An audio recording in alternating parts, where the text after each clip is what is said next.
Good afternoon, everyone, as we welcome you to Hills Footy Media and the Saturday Call of the Wild. Today coming to you from Qube Logistic Oval here in Nairne. Jeff Pistola with you in the Dreammaker broadcast van and very capably joined today by Hills Footy Media Manager. Hello to Robbie Sherwood. How are we? Hope you're well. Missed last week, but it was good to see the season kick off finally. And as usual, great to be here at Nairne and their hospitality. So, yeah, looking forward to what hopefully is a really good game. Yes, and as you said, it's really good to be with you once again as we're bringing the 2020 Hills Football League Division 1 season. Of course, made possible to support those wonderful broadcast partners. Sports Interactive, Mortgage Choice, Jarrett, Nissan, Dartfish, Adelaide Star Buses, Business Plaza and Chris Shaw Accounting. And of course, as I said, we're out here at Nairne Oval and plenty of interest here this afternoon as Nairne Bremer host Mount Lofty in the Rams making their seasonal debut after sitting out last week's bye, and certainly plenty of anticipation for the Rams given their active and successful off-season recruiting drive, while a relatively young Mount Lofty side will be keen to bounce back after a disappointing round one result against Blackwood. And they've well, it's great that we've been joined here by, the erstwhile president of the Nairne Football Club, Toddy Hire. Thanks for joining us in the Dreammaker. Thanks, Pistols. Thank you very much. And, of course, you've got your little assistant there. Yep, little Oscar's here. He's tagging along. Good on you, Oscar. Okay, as we said, Todd, bit of a build-up for the season. I suppose it's been a long pre-season, as we know, but obviously a lot of work led by yourself on the committee to get Nairne up and really build on last year's debut season in Div 1. Yeah, no, definitely, mate. We're excited. We had the bye last week, so we're pumped and ready to go today. So it's been good. Good lead up, good build up to our pre-season. So Lackers and the boys are fine, ready to go. Finally, they're back out on the track. So it's exciting, very exciting. And of course, being a president's not the easiest job at any time, mate. But I suppose with the situation with the COVID, it's been a little bit more problematic for you in the knowing the uncertainty if you'll be playing, and then certainly getting the go ahead and everything's all come together. And perhaps you did have that extra week's break to get yourself ready. In the end, the committee and I were quite thankful we had that extra break because the amount of different protocols that get released every week, and so Oscar and I have been here since core date this morning, setting everything up, all the seating and everything. So it's sort of been a bit better to have that week, I think, a little bit of a break. So it's different, but everyone's sort of adhering to it, so it's been really good. Now, as we said, some pretty impressive recruiting. Can you just tell us about some of the newcomers that we'll be seeing this afternoon in Nairne? I think there's about 6 blokes who making their debut for the mighty Rams. Yes, we've got 15 in total in the senior list today, Wow. Which is good. So we've got what have we had? 6 in the A grade, and then we've had 10 in the twos. So they said don't work with animals and children. No, that's right. But no, so we've obviously picked up a couple of very talented footballers. Obviously one in Darcy Hurrigan, so that's very exciting for the club. It's going to be good to see him out here. He in his long sleeve, and he's had about 20 other blokes wanting to wear long sleeves. So is that right? He's a cult figure. He's a cult figure, all right. So, but no, I picked a couple of good fellas up from Leon Creek, like young Darcy Clifford. He's playing the last 2 flags. So very handy. Nathan Pegler couldn't quite get in the A's today. He's out here in the twos. Okay. And then you boys will finally get to see Big Sheets. So that's Big Tom Betting. So he's from Lock. Sheets. We're wondering what we're going to call him. We thought we might call him Dream World or something like that, making mattresses, but they are Sheets. So you'll finally get to see Sheets. He's a very, very big boy. So obviously Ruck forward? Our forward. Okay, so Sheets. Robbie, Sheets, you'll know him as. And then you've got the Burgoyne boys, obviously, from down south. And Josh, Sarah Katnick. Sarah Katnick, yes, if you can pronounce it. He's another young recruit from Benny Carmen, one of his really good mates. So I think he'd become the hyphen man, Rob. Yeah, I think you should probably call him it because it's going to be too hard to call Sarah Katnick every time. Lino, is he playing? Yeah, Big Moz is back. He had a blow up in the eye Thursday morning. I think he had something going on with his eye. Sty or something. I think it was, yep. But he's pulled up right antibiotics to kill that off, so it'd be good to see him get out there and have a good day. Now, as we're watching the reserves, we're in the last quarter here, halfway through. It's Nairne 6-9-45, leading Mount Lofty 5-4-34. So, as we spoke about the recruiting, Todd, from a president's point of view, a bit more depth there this year. Yeah, a lot more depth, which has been really good. So, Lackers worked really hard off season. So, I think across the board, we were close to 20 recruits. So, we've got, like I said, 15 out there today. So, it's been really good and a lot fitter this year. So our pre-season has been really good. So the boys are running out today, which is good by the looks of it on the scoreboard. I reckon it's absolutely fantastic. The president's been involved in the fitness regime pre-season to keep them all fit there, Todd. No, I don't know about that. I had to run in the 18s today. That's about my fitness for the week. So And they had a win too, Todd. we did. We beat the reigning premiers. So Is that right? Yeah. Lofty hadn't been beaten in Surprise. 20 games, and we knocked them off today, which is good. Yep. Well, that all goes well for the whole of the club. And there's another goal here Boys are getting for the on, Rams. I which think is that might be the Did, sealer. 7-10 7-10 to 5-4. Toddy, did young May play? Lockie in May? the 18s? Lockie May? Lockie May? No, he's moved to Queensland. He's living in Queensland. Oh, really? Yeah, Yes. he's moved up there with his mum. He so was he's our on love the- child last year. Absolutely. We could get over him. Could be well be sussed out by the Lions. He's on the My Lions. mail Well, tells me. Mate, if they're Rob? smart, they'll be onto him. Absolutely. He's on the academy up there. So Okay. would be good if he comes back in a couple of years. Would be nice. Fantastic. Now, as we look around the Mount Lofty boys and the Nairne boys, both down there, the senior sides warming up in the number 2 grounds. The Lofty boys just coming back into the clubrooms. When you look around, Todd, opening game of the season, you'd be probably pretty happy with the turnout, I'd suggest. 999. 999, I think, as Kay said last week with Harndorf. Yeah. No, it's been really good. Actually, we were talking about in the middle before, and we haven't seen so many cars sort of wander right around the oval. So Yeah. it's I think everyone's excited. that And obviously footy's there's back. been people come and go for the junior games, but definitely. fantastic. It just shows that people did miss footy, and They it's did. great. And Nairne have such a good community following. We all know Yeah. the growth of Nairne, but it's good to see that they all get behind the community football club. It's been really good. So very impressed, and just got to follow the good old COVID guidelines. We'll be fine. So, given that situation, anything you want to plug? Got any social things coming up? As long as you can only have 5 in the room. No. But anything coming up? I suppose it's been very hard to plan social events because you we don't know haven't what's. been able to plan anything as yet. We haven't even really planned our presentations, so it's been a bit hard. So not a great deal to plug. Obviously, they're now big sponsors. So we've got Qube, Yeah, so I know. Albi Goliath there at Qube, Bronte Hoff with Solutions, and obviously Closies as well, been a major sponsor with us for ever and a day. So thank you very much to everyone, and obviously our volunteers too. So You don't want to. without that, we wouldn't be here today. You don't want to plug your upcoming book, Upcoming book. or the President's Men, or something like Oh that. God, well I may as well write one this year. So Hey, obviously, as I said, second year up in the top tier competition. I talking to a lot of Nairne people, and they sort of said, well, the right move. You sort of bargained for last year being the feeling out process of what's required. So, are we putting an expectation on what this, without being too critical, an expectation of what the Rams will be do this year? I've already told Lack, as I said, if you don't make the 5, you're So out. he's on a So- Kenny Hinkley situation. isn't he? But no, we're obviously we won 2 last year in the 2s. Mm. So if we can outdo that, get 3 or 4, that'll be a pass mark for us. Yep.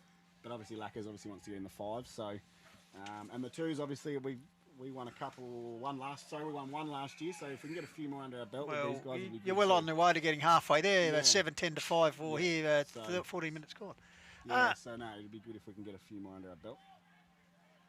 And just the enthusiasm around the club, as you said last year, and you seem to have picked up a few more players, and everyone's good to go. Yeah, it's been massive. The boys And are exciting really kids, because today, Sean Arney and Baden Willis, all still under 18 boys, correct? Yeah, and Bailey Muller, so he'll be playing in the ones today. So we've got a couple of young fellas playing up today. So, and then because we've had a couple of late inclusions, so Nick Yench and Kurt Waterman. Yeah, handy to get them bonus. back. So we've got a couple of kids playing to get us back into even keel. So Yep.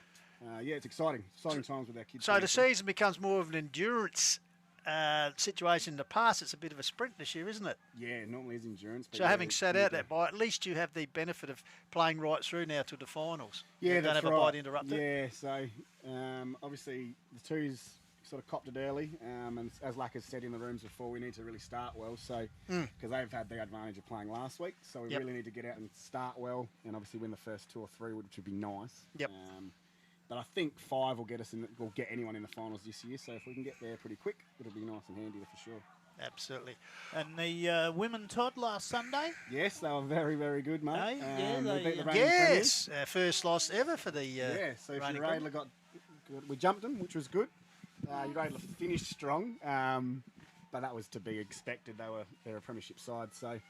But no, the girls were really, really good out front of quite a big crowd actually out here. So it was Now, good. quickly while we've got you here, I'm just very impressed by the man who's got the ball. They've taken it off him. Clint Foster.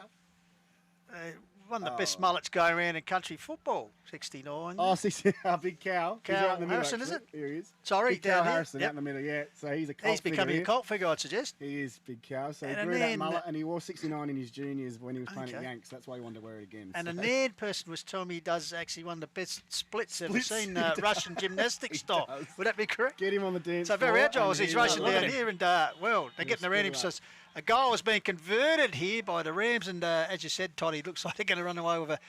This will be a confidence boosting for the senior definitely. side. 8-11 to 5-4 here in the reserves game. So. Yeah.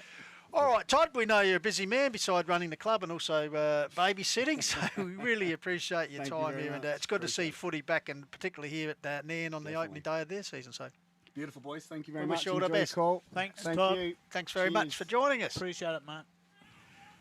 Okay, as we said, in the dying stages here of the reserves game, and it's going to be the Nairne boys. They're going to take a victory here as they lead 8-11 to 5-4, and just waiting for Goldie will be slipping into the big chair here in the Dream Maker. Second outing for the year, and once again, thank you very much to Matt Larody for the great position here, and also the hospitality of the Nairne Bremer Football Club. And of course, the Dartfish boys are all here, Jaden and Indy. We'll get to them shortly. Flynn on the camera, and of course, Dallas pulling all the strings on the panel. Is well, it's great to be joined here. Robbie, this our man has joined us. Yes, the well, he's Chiefs- just a mead. Chiefs Right. head football writer, is he? Now? Head football writer, 5MU 5MU? personality. I was stunned the other night when you said he'd taken over at 5MU. Oh, well, you know, like, I got that sore back. It's just the knife still He in there. I think. replaced two of you. He does. He recruits the great man Graham Sinclair and myself. So there you go. This man's very versatile. The voice of wisdom, Benny Goldfitch. Welcome aboard, Benny. Great to be here at Qube Logistic Oval here. Yes. Yeah, got to get that right Gotta because get got to that get the right. sponsors because we're in the trouble. Just lined up your man Neil Hine for half-time Oh. chat, Pistols. If you Oh, need to have a bit of a one-on-one with the him, great you're more than welcome. man. He's going to come on over. So, We got any beers here? so don't go anywhere. Half-time chat with Neil Hine. Last week we had Simon Noonan. So Yeah. you never know who you can find at the local footy and. Reasonable condition. Well, it's beautiful. Well, a bit conditions all the overcast, time bit of down the blue, hills. bit of blue skies. You said looking towards the town end of the oval here. It's Dan had just raised On the rampage. They're running on the rampage here in the reserves. Look, boys, I've done a bit of research as we like to do, and I might stand corrected here, but I suggest that Nairne Bremer have defeated Mount Lofty just once in the history of the A-grade meetings of the two clubs. When was that? That coming back in round 9 of 1987 season, 87. when the visiting Rams defeated the then defending premiers, which were Mount Lofty, the visiting Rams, 16-12 to 13-8. Ian Pfeiffer snagged 6 goals, although Mike Pfeiffer will probably tell you it was him. He was named best player for Nairne, and Mount Lofty captain coach at the time, Peter Munn, booted 6 majors, but unable to prevent a 22-point defeat, which added to what was a spiralling season for the Devils. And of course, the two clubs have not always played in the same division, Goldie, or competition, and perhaps the last major meeting was the 2014 Division 2 Grand Final when Lofty completed its relegation season, undefeated premiership. So a good chance here for the Rams to get a little notch on the belt back here this afternoon. Most definitely Pistols, and obviously the key addition of Darcy Hourigan will be a massive asset for them coming on board from Harndorf. It's won the Div 1 leading goal kicker for, I think, every year since 2015. Yeah, I just look at Nairne last year. Their two leading goal kickers, Goldie Horrocks with 26, I think has gone back to Great Southern, and of course the great man Luke Murphy, who's now retired with 14. Yep. So as we said, their first year up found it a bit tough, but of course as you said, you had a man like Dar 60 plus last year for Harndorf. Certainly when you go back then after those two, and Horrocks had Yench with 9, Mitchy Stitchy Hine with 8, Cross, Powell and LaCordia with 5 each. So, yeah, and Mount Lofty aside the coin, Daniel Speedy Gonzalez, 48 goals last year to be third on the overall list. Sammy Miles, 19, and Connor Mildy, 17, Johnny McDonald, 12, and Buckets Nilsson with 8. So, yeah, but when you look at last week's score, Mount Lofty certainly found it hard to kick goals, only kicking 7 for the match. As the siren has sounded here, Nairne reserves running out victory Lane 9, 11, 65 have defeated Mount Lofty 5, 5, 35. So 30-point margin there, Goldie, in favour of the Rams. So they'll be up and about. Is Mount Lofty going to have a shot after the siren, I think? Oh, he's killed that one home. So it's reduced to margin, but still, 9-11 to 6-5 is the final score here in the Mr. Magoo's. And we like to know who the umpires are, as Yeah, always. absolutely. We Pistols, love the we've got umpires. Ross Wool and Rob Tanner, a couple of the big names in Hills football. Boundary umpires Brodie Clark and Riley Carpenter, and the goal umpires your man Adrian Muldoon and Trevor McDonald down the other end. Well, the veteran of many field umpiring performances, Trev Mack. Well, we're here with Robbie Sherwood. Rob, can you just give us I know Colo might be listening in at the Gawler races today, at the Gawler races. So we wish them all the best, people being allowed back into the venue. But how's the weather out there? Because I know Colo would be interested in that. Mate, I don't think we're going to get too much rain, to be honest. It seems to have cleared. The skies are light grey, so a bit of blue sky. So and just a tad of a breeze. Heading down to the Nairne town end, I suppose we call it. Yep. So, and just quickly on Colo Pistols, you haven't passed me the tips on that he was sending you about the big winners at the races. He was sending me. Was he sending you any tips No, for no. winners at the races? No, not at all. Oh. Colo's that mean. He wakes up. He wakes up for the milkman in the morning and holds his hand out for the change. Really? So he wouldn't be passing on any. No, I just thought he... He's a homing pigeons and boomerang man, Colo. I thought he was just going to pass us on the opportunity to make some money. No. No. No. Okay. No. All right. Back to the footy. Maybe we'll have to question him on that in Hills Footy Unplugged, their gangbuster show On Tuesday night. on Tuesday nights. So... Okay, as the sides come out on the ground here, and we might take the opportunity just to pop down and say good afternoon to our stats boys, Jaden Hill and the 500 man, Indy Rogers. G'day Pistols, great to be here boys. Here's Indy. G'day mate, how are you? I'm doing very well, thank you very much. We're in for a good game, I reckon. Nan's first of the year, looking forward to it. So here's some stats that matter boys. So Mount Lofty have won all 6 games since 2010 against the Rams. 4 in 2014 and 2 in 2019. Nairne has never scored over 100 points against them.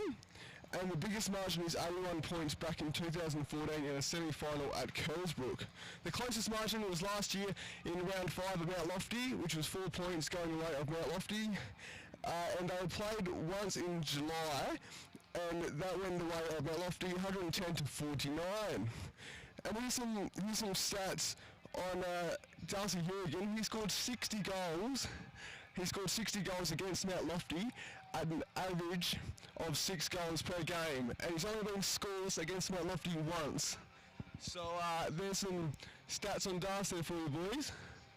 So hopefully he can kick a few today for the Rams, and hopefully it's not a blowout like the last 6 games I've suggested. So hopefully it's a good brand of footy here today, good weather, hopefully no rain, so hopefully be a good kid game of footy, boys.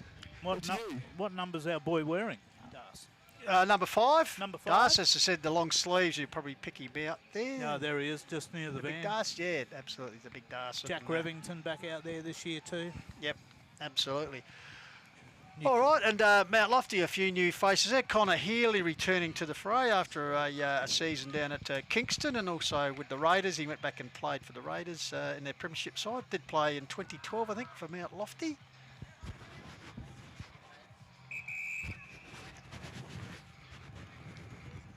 Our very young Mount Lofty side. And young Rory Welsh, interesting past Australian volleyball player, and only his second game of footy in something like 16 years.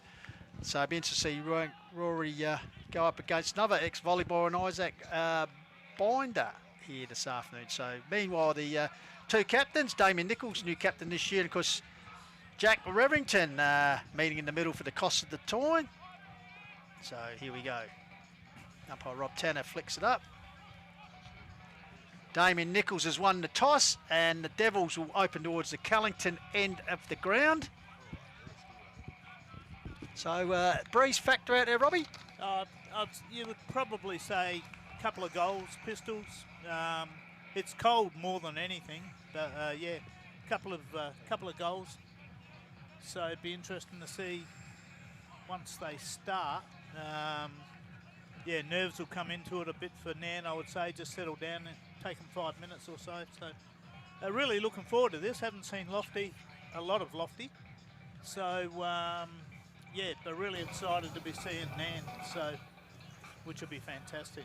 So yeah, as we said, a long wait for them, longer than anyone for the football season to start, but finally they're going to be back on turf, home turf, and a good crowd in the house here. So the Nairne Rams just gathering together for the last time.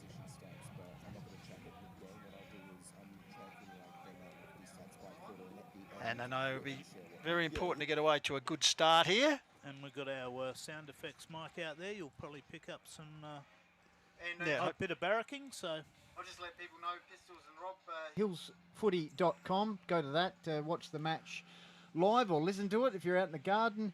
And also the Hills Football League Facebook page. Just scroll up the top of the page and click on the We Are Live feed and give us some feedback. Let us know what you think, and either on the Facebook thread or the YouTube as well. So we're live here for round 2 from Qube Logistic Oval. Pistols and the Devils in the midfield. Some big names in there to start us.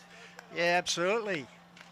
Rory Welsh has said number 18, volleyballer, and rucking against big Binder, Isaac Binder, who was also a former volleyballer. So the clash of those, Johnny McDonald's in there, and Sammy Miles, both male medalists in the Hills Football League. Nicky Rowanfelt, the picture show man, looks like he's got the job on Miles today. Johnny Mack put a bit of weight on boys. And Nicky Yench in the centre. So there we go. Nairne's season about underway here on hillsfooty.com. Trust you enjoyed the quarter while first bout, Welsh versus Binder. Welsh got it down, taken by Nick Yench, gets a quick kick away to the left foot. Up towards Mitchy, Stitchy high, and ball comes to ground. Nichols, the captain of the Devils, is in there. Feeds the handball out here to a teammate in Collins, drives the ball forward, but a mark taken in defence there for the Rams. Rams quickly switch the ball into the centre and finds Rupchik. Rupchik puts the ball out here. Oh, misdirected pass, and Gonzalez just cuts it off. And a attempted cross there to the new boy and Josh Sarah Katnich didn't come off, so it's Daniel Gonzalez, as said, 48 goals last year for the Devils Gold. He'd have a chance to kick the first of the game here. Yeah, deliberate shot here, coming into his approach from bang on 50, chipped it a bit, went into the forward pockets, punched towards the boundary line, and that's where it'll go. So a boundary throw in the right forward pocket for the Devils, kicking towards the Callington end. Callington end. So boundary throw in. Nice boundary throw in over the top of the 2 ruckmen. Here's a chance for the Devils.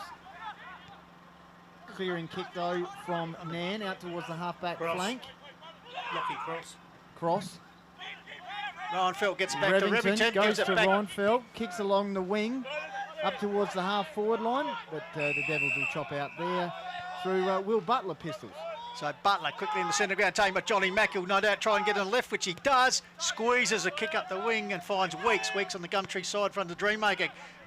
Into half forward, but overcooked it and missed his target completely. So resulting mark taken by Nairne defence. I think it's Benny Powell. Correct. Powell brings it back towards the Gumtree wing. Pack sets himself Welsh a big leap. And taking a good strong mark there is the big fella Lock. Recruit in Sheets. Betting. So Betting drives it long towards Big Das. There's a chance. Nielsen just getting in front there, and looks like they're going to have a team tag, Hurrigan, as McDonald getting the ball, puts it out towards the wing area, bouncing ball. Oh, a bit of a falcon as it bounced off. Wing hard there is Rupchik. And finally the umpire comes in and he'll ball up. Looked like it bounced off young Bennett Wood there, Goldie. So it's on the wing area. Both ruckmen go at it. Welsh won it down. Johnny McDonald looking for the free kick. Umpire said wanted no of it. Here's a chance over the top for Mussolino, played at Harndorf, premiership player, but Devils could be in the back, and that's the way umpire Wall sees it. So the Devils Pistols will earn a free kick near Mount Lofty's interchange bench here, and it's going in the favour of Miles Collins. So Collins quickly puts the ball up the wing area, but getting in front as Benny Powell takes a mark and intercepts it in front of Bennett Wood. So Powell Short raking kick up towards the interchange area in front of the Mount Lofty bench, and the ball over the boundary line. So we'll have the academy boy actually looking very resplendent there with the orange wheels and the fluorescent green outfit, Goldie. Very colourful Absolutely. here. He's got the hair nicely bummed back. Absolutely. Throws So the ball throw Mitchie Hine against Welsh. Hine gets the ball down, well done. straight down the throat of Yentz, puts it forward, bouncing ball. Nichols under it, fits it forward.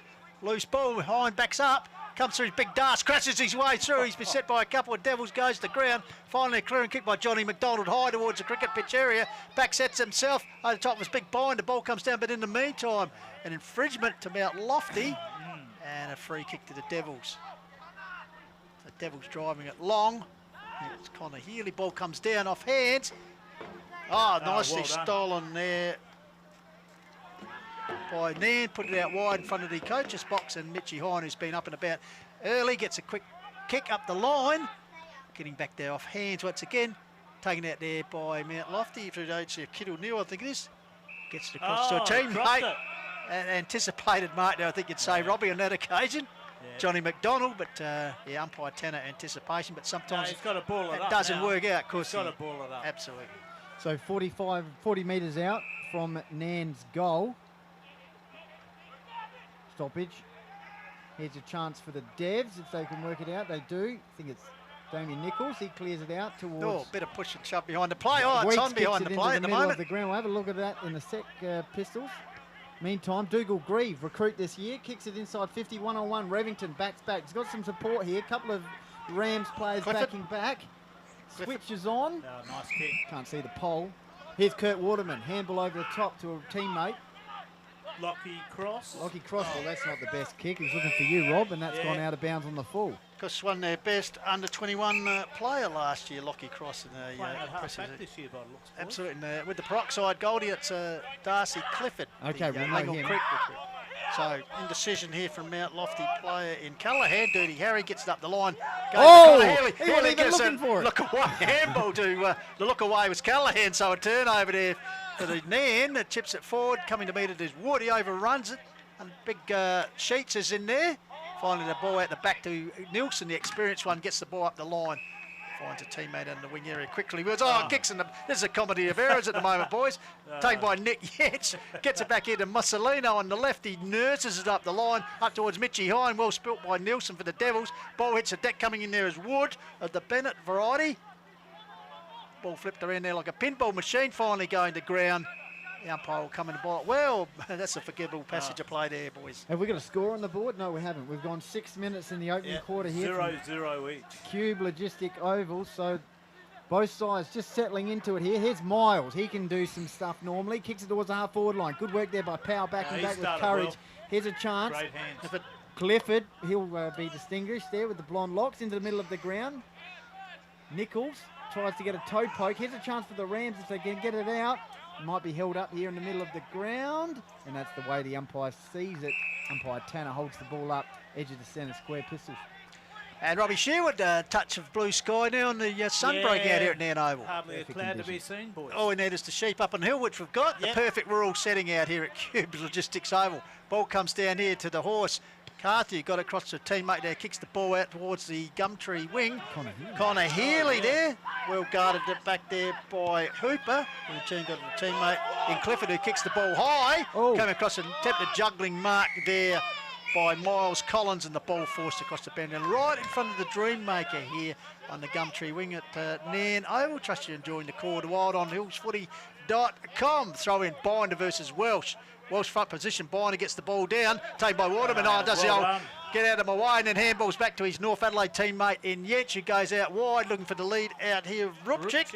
The Micah variety sells a bit of candies. He tries to get round Wood close to the boundary line and out over the line in front of the terraces, in front of the Sean Tate bar. Goldie, and as you said, we've played 7.5 minutes, not a score on the board. We'll go to the stats shortly. I don't think there's been many inside 50s, but the lads, we'll go to them shortly. In the meantime, boundaries throw in. Binder won it down.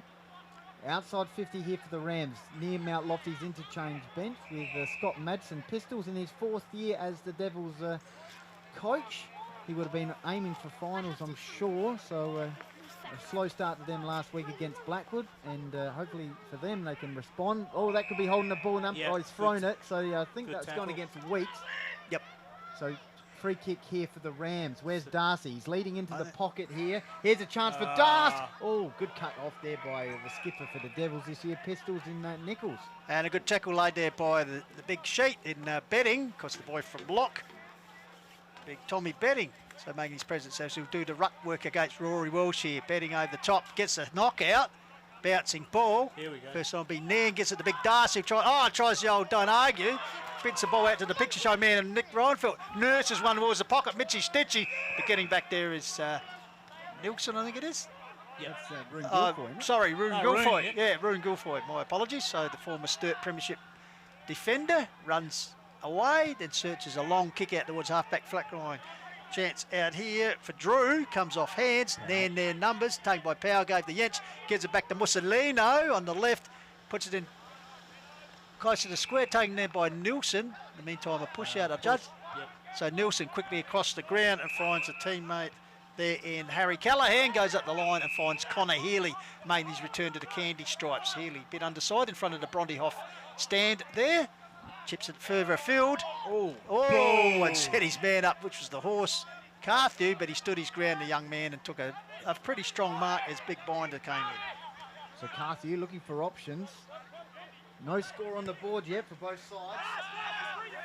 In the meantime, he's got a few touches early. Yeah. Pistols, Clifford, with the blonde locks, come on board from Langhorne Creek. was it? Langhorne Creek. Meantime, he goes a little short pass. Lovely nice kick. Here's a chance. I think that was Willis lovely. involved. Yeah, In the Willis involved, meantime, yep. here's nice little toe poke. That's clever. That was Lacutia. Yeah, the stumpy. Meantime, though, Rune Guilfoyle tries to squeeze a kick out. Gee whiz, both sides struggling early. Kick, high ball. That's gone 50 metres up and about 10 metres forward. Nilsson Here from we position. go. Here's a chance off hands. I think Nicky Shot at Reinfeldt. Goal, but gone out of bounds on the full. That's one of the first shots on goal. If not the first shot on goal, it's gone out of bounds on the On full. the full. 10 minutes gone, no score, no score. So, deep in the fence, the Devils. Bit like Looks watching like AFL boys. brings the ball back in. Nilsson's the target. Over the top, a big leap from Powell. Finally, a quick kick away for the Devils down here. Got a man on his own as Weeks, Alex Weeks. He's got a man in the centre, gives it to the rampaging ball through. I think it was Kid O'Neill. Healy. Give it to Healy. He's I just didn't see ragged on by Yench. Play on. Who, Connor Healy giving a bit of I can't breathe work there on Nicky Yench as he gets up. Should have been advantage, boys. Yeah, Far off. so Nick Yench has had a few outings already with the North Adelaide reserves. So he should be super fit and match hardened as he gets the ball up long towards half full flank, looking for big Betting. But Nilsson bustles him over the line, so a boundary throw will occur right next to Mount Lofty coaching box, Goldie. And we're coming to 11 minutes gone, and 0-0 as we bring this game to you from Hindmarsh Stadium. Might go to penalties. In the meantime, boundary throw in, flick over the back. Here's a chance for Weeks. Here's a chance for the Devils. Kick into the middle of the ground now. Collins It's again Clifford here. once again. Oh, it's gone through his legs. A bit like that in the first term. Here's a chance for Mount Nairne. Kick out towards Aidan Mussolino. He gathered it on that left boot. Usually a good user of the ball, but that's gone straight down the throat of Mark Nilsson. He's gone to Nichols, captain for Mount Lofty. First year as captain. He's looking for options, of course, for stepping up in place of Sam Miles. Goes short pass, finds Rune Guilfoyle with Darcy Hurigan on the mark. He goes with a low worm burner, and that's dropped. Thompson, Mount Lofty under the pump here. Kittle Deal. Kid O'Neill, he kicks it out towards the wing. I reckon Clifford will take the mark. No, he won't. Goes out towards the boundary line. Well done. Oh, Racked up Rex. the tackles by Weeks, and that's a throw. Yeah, umpire Ross Wall and the illegal disposals. Clifford said, what about over the head? Yeah, might have got away. He ripped the Guernsey off, so Alex Weeks, and that should be 50. Umpire? No. No. Well, I don't know. 12 minutes gone. Good skills by umpire Tanner. And 12 minutes gone, He's had a 0-0. haircut too. He's got one of those. Well, we knew to call the Wilds on this week, He's so got the beard and the. it's just under touch-up. So Alex Weeks, Gumtree flank, right in front of us. Sets the ball up high, looking for the tall Tim there, and Carthew bodied out there by Powell. Powell and Revington in there. Revington well done. follows up well, gets the handball out here to running teammate and Lockie Cross. Nurses the ball up the wing. Burgoyne. And Burgoyne there, he's got assistance there from the young fella in Stumpy Lacutia. And I think they had a couple of legends present Guernseys before the game. Young Braden Willis, number 13, Goldie, getting it from the great man, Ryan McGay. There you go. Ryan McGay, of course, I think he won a male medal for both Nairne and Birdwood, if I remember correctly, Premiership player. Yep. In the meantime, Rupchik wrapped up in the Tackle tackle by Slam and Sam Well, Miles. masterly tackled there by the little master. Good one. Centre wing. Here's a chance. Can we get the ball moving forward for both teams? Connor Healy wrapped up by Hine. It's a bit of tunnel ball action at the moment. Rob Cano's had plenty of work to do. What's the score? 0. He just sensed next goal wins, boys.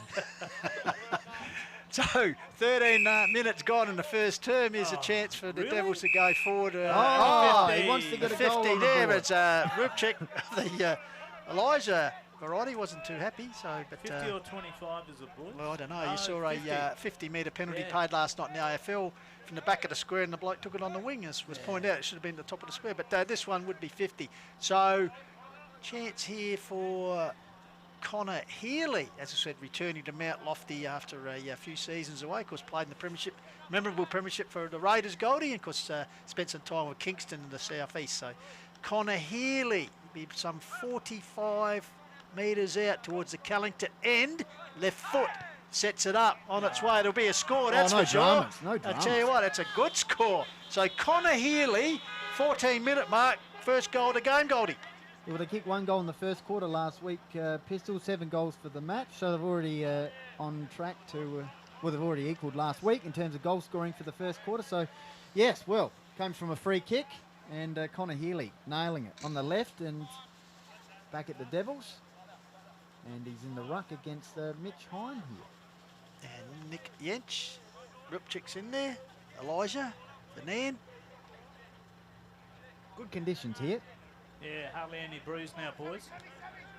In the meantime, Mount Lofty starting to get the mojo going. Kick forward though. Clifford, he wraps up Weeks in the tackle. Could be in the back good here. Is tackle that the by- way umpire Wall sees really? it? No. Meantime, Milesy, good pressure here from the Devils. They're sensing something. They've just got their first goal on the board. And they've got the ball forward. And here's a Right. chance for Slam and Sam Miles. With, Anthony Burgoyne there, a couple of strong tackles. Perhaps a bit unlucky for that one. But the little master. how many goals he kicked last week?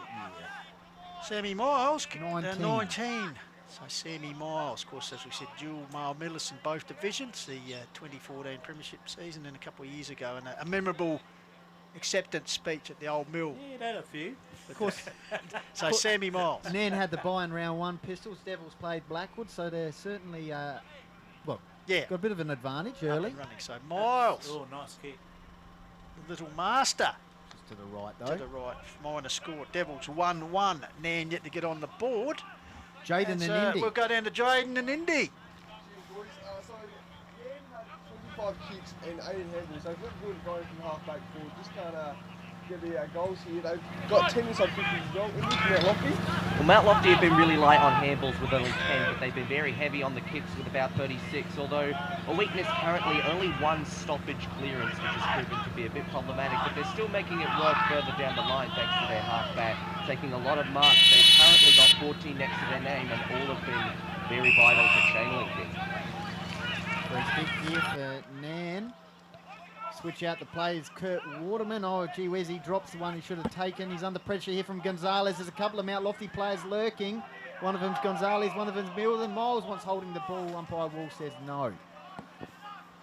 15 metres out from, well, about 20 metres out from goal. Pistols, Devils looking good at the moment. So Mildy flicks over the back, taken there by Clifford. Handball in the direction of his skipper in Revington. In turn gives it out here to teammate.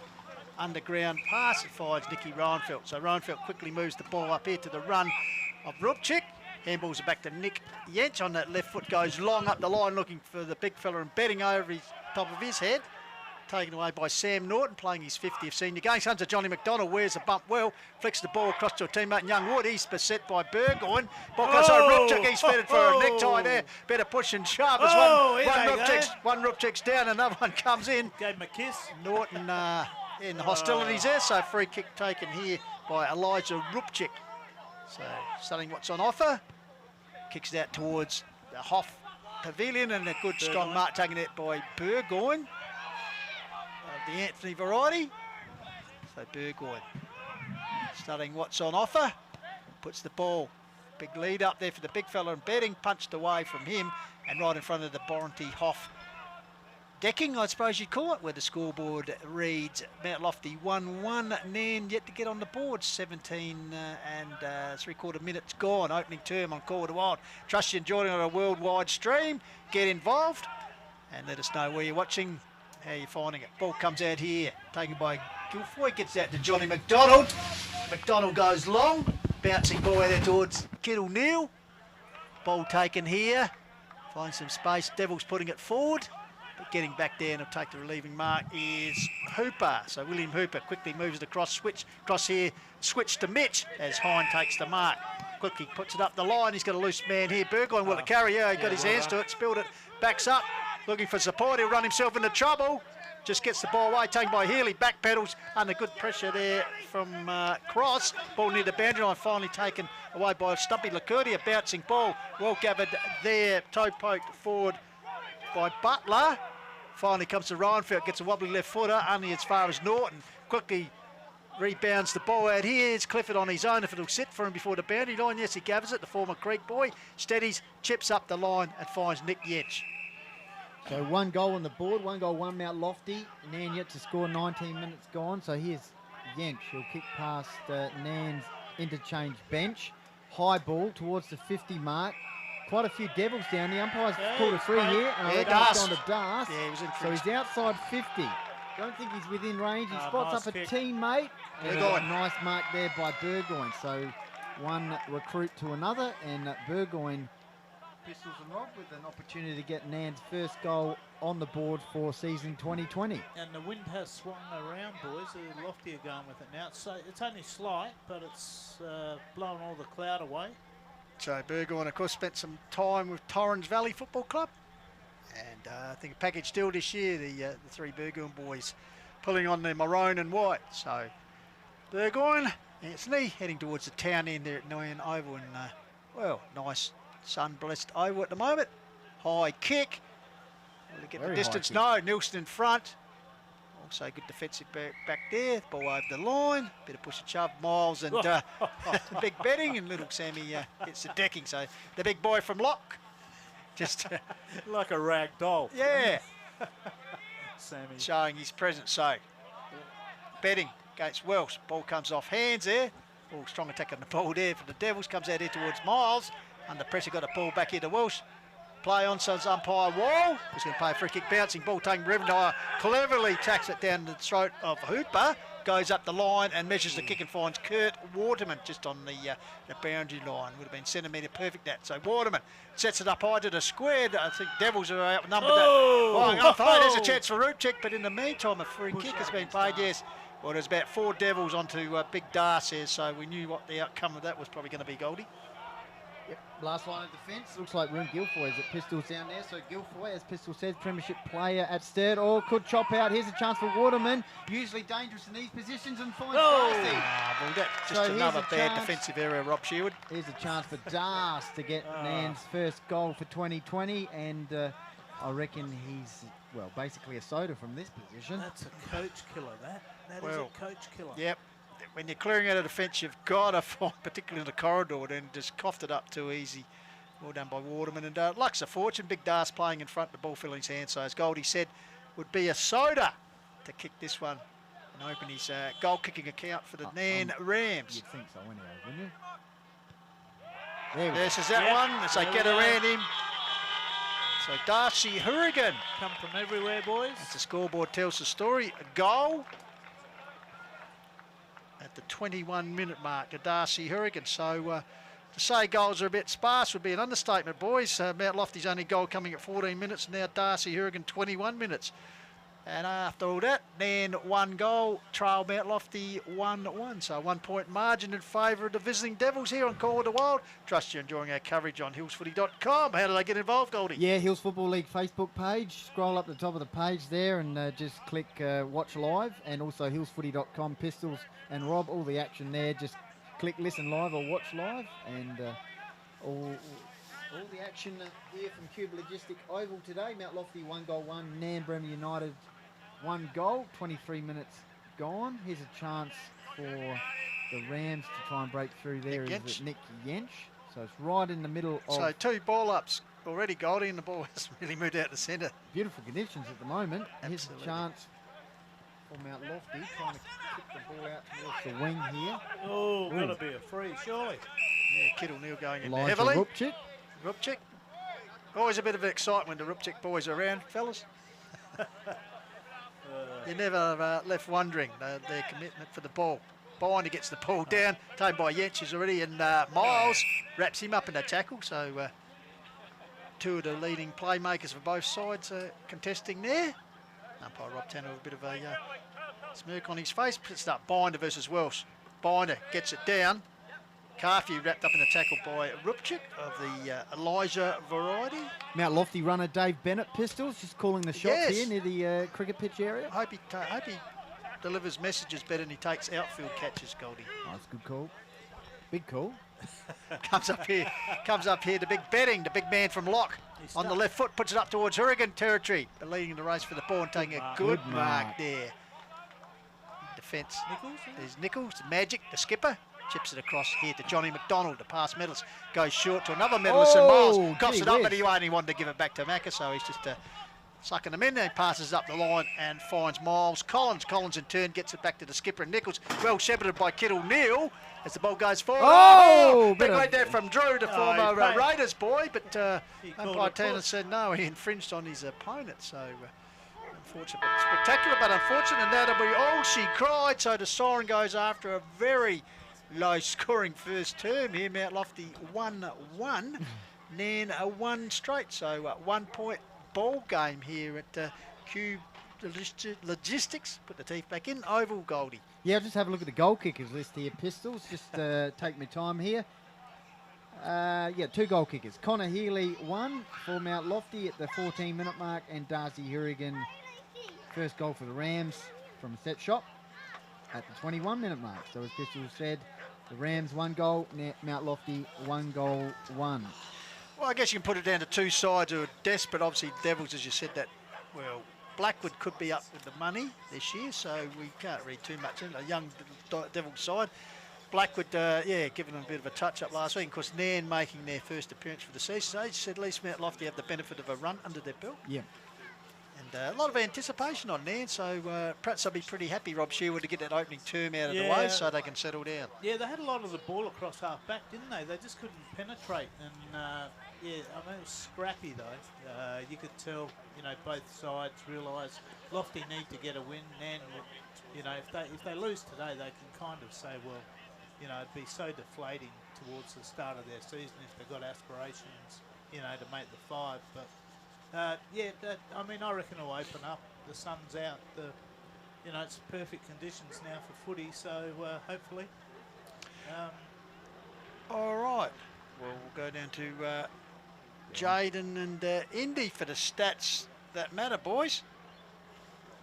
Are you ready for us? No? 3 handballs in that quarter. The first 15 minutes, they were rebounding really well off half back, and then about a 5-minute period, Mount Lofty did the same to them and scored a goal in that 5-minute interval. So it was 24 tackles to them and 12 ruck taps as well to Nairne. And Nick Yench has had 7 kicks and Waterman has had 4 kicks. So they've been really good for Nairne off half back as well. Indy, your take on the game for Mount Lofty? Well, they weren't smashed in the kicking statistic. 45 to 47 isn't much of a difference at this stage, but clearly not playing very mobile and not getting too many handballs, only 14 next to their name right now. And 9 inside 50s compared to the 18 for Nairne, a lot of them coming in the opening minutes as well, so that was definitely a concerning part of the ground for them. And otherwise, they were also beaten comfortably in the hit-out 7 to 12, and they only got 1 clearance from the stoppages on the boot of Miles. And also to compare the game last year, so in the 2 games, Mount Lofty averaged a score of 16 and then averaged a score of 18, and it's a quarter time, and it's 6 to 7. So a bit of low scoring game compared to the last 2 games last year, guys. Back to you. Thank you very much to Jaden and the Indy down there on the boundary, giving us the stats that matter. And Goldie, goal kicking stats. Goal kicking stats, Pistols. Are very rare in this game. Of could you put it the defences on top, or else some very bad turnovers also, Robbie Sherwood. Yeah, skill errors a lot of. Early in the season, let's face it, it is July, but it is early in the season. So It is a scrappy start. It's a scrappy start. You Yeah, have to, if it's- you're going to say It's scrappy. So hopefully, I mean, once it open up now, I mean, geez, I like the look of young Clifford. He looks good for Nairne. And I mean, it's the old soldiers for Lofty. It's Nichols and Guilfoy and boys down back. So yeah, it's a game of the old the soldiers at the age of 23, Yes, mate. Nick, which I hate to think with Yep. Milesy and Johnny Mate, when Macca. You should know, mate, when we're 60, you're playing footy, 23s these days, in your prime, aren't you? Absolutely. So, But Ruin Guilfoy, he did pretty well. You can see that they're blanketing, try to blanket Big Yeah. Das.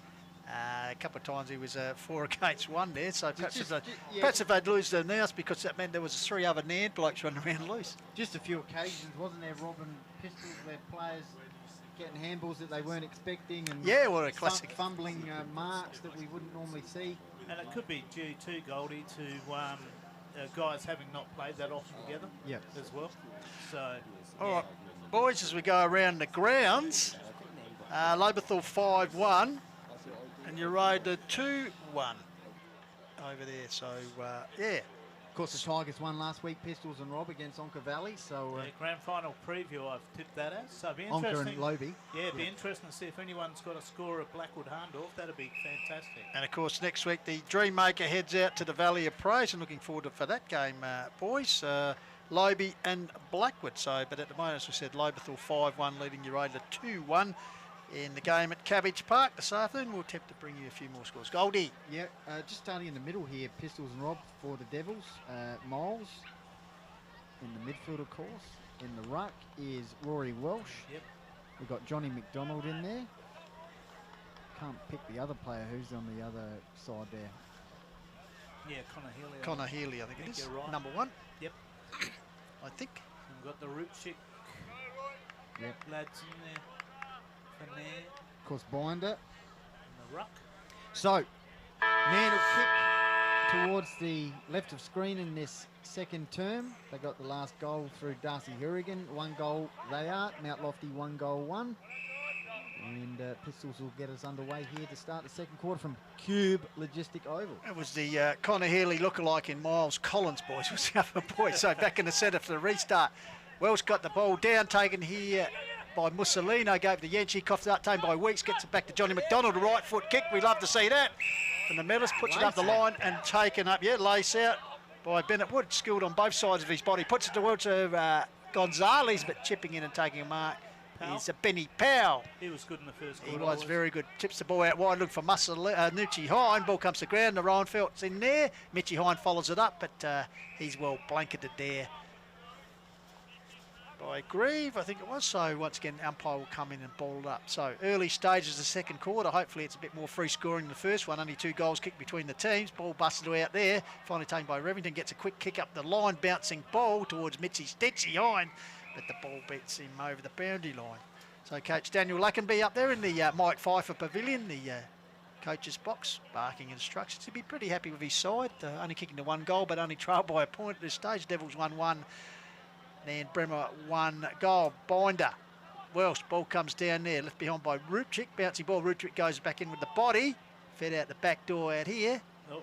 Towards Mount Lofty. Missing a couple of targets there. The handball Nichols. was Callahan. Harry trying to find McDonald, but missed the target. So once again, a ball in from the academy boy will result in those orange wheels looking very nice. So Binder and Welsh once again. Welsh with the height, got it down. McDonald in there, scoops the ball, but once again the ruckman will reset Goldie for another boundary throw in. Yes. So 70 metres out from the Rams' goal. Here's a chance for them. Scrappy start once again to the second quarter here. A little bit of a toe poke out towards the half forward line. A lot of players trying to get a kick away here. And a bit of rugby work there. Worked towards about 55 metres out from goal. Darcy's deep in attack. Looks like he's opposed to Roon Guilfoy. Is it down there, Pistols? So meantime, the ball's 55, 60 metres out from Nairne's goal. Roon Guilfoy is sort of in front of Darcy. They're being double teamed. They realise he's the key man today for Nairne. Miles wrapped up in the tackle, and umpire Wall has deemed that is too high, and he goes to his counterpart, Johnny McDonald. I think he was runner-up in the male medal last year, Pistols. Kicks it down the wing, and there's that man Clifford. Clifford just waiting in the back of the pack and found his hands nicely. So Clifford has gold. He said impressive debut. Crossing up from Langhorne Creek, dual premiership player, puts the ball back from whence it came. Good spoil work there by Grieve. On high and forces the ball back over the boundary line. Any wind out there, Rob? Only very gentle, and it's down towards Darcy's end, so the Cullington end. So Welsh cleverly taps it down. Wrapped up there. A lofty teammate who had the ball. So once again, the ruckman will do battle. Big Butters binder against Rory Welsh. As I said, the two pass volleyball boys. So Welsh works himself to gets it down. Leaving the ball behind there, trying to run through a Matt Lofty player. Fed it out to McDonald. He's set upon by a couple of Rams. That could have been high, but no, said umpire Wall. I reckon we've had about 15 ball-ups in the first 3 minutes. Boys, absolutely. So umpire Wall instructing, did they have to nominate a ruckman? As Welsh, Binder doing battle. Fisted further afield there by Norton. Deliberate. As I said, Norton playing his 50th senior game for the Devils this afternoon, so well done to him. The academy boy once again pitches the ball high. Binder, Welsh, Binder this time gets the ball down. Something trying to take ball was the Nairne player and Rupchick. Finally it comes back to the Devils. Clearing kick there from Callaghan. Clifford. Oh, Clifford flying high in front of the coach's box. Comes down here to Waterman and quickly got it back to Clifford. In turn got it back to a teammate. Clearing kick. Grieve, Snorton got his hands. Oh, well done. Second run. Oh, coming in heavily there. He's cleaned up. But yes, would have been need, I think, was the action umpire Wall. Just having a look down the under end of the ground, we've got Gonzalez opposed to Revington. He's got the entire forward line to himself here. There's the kick across. Oh, Wood flies high and the stripes takes it, gives it back to Nelson. Nelson got back to Nichols. Turn gets it back to a teammate and nurses it back out to the man who was initially involved in Wood. He goes to ground.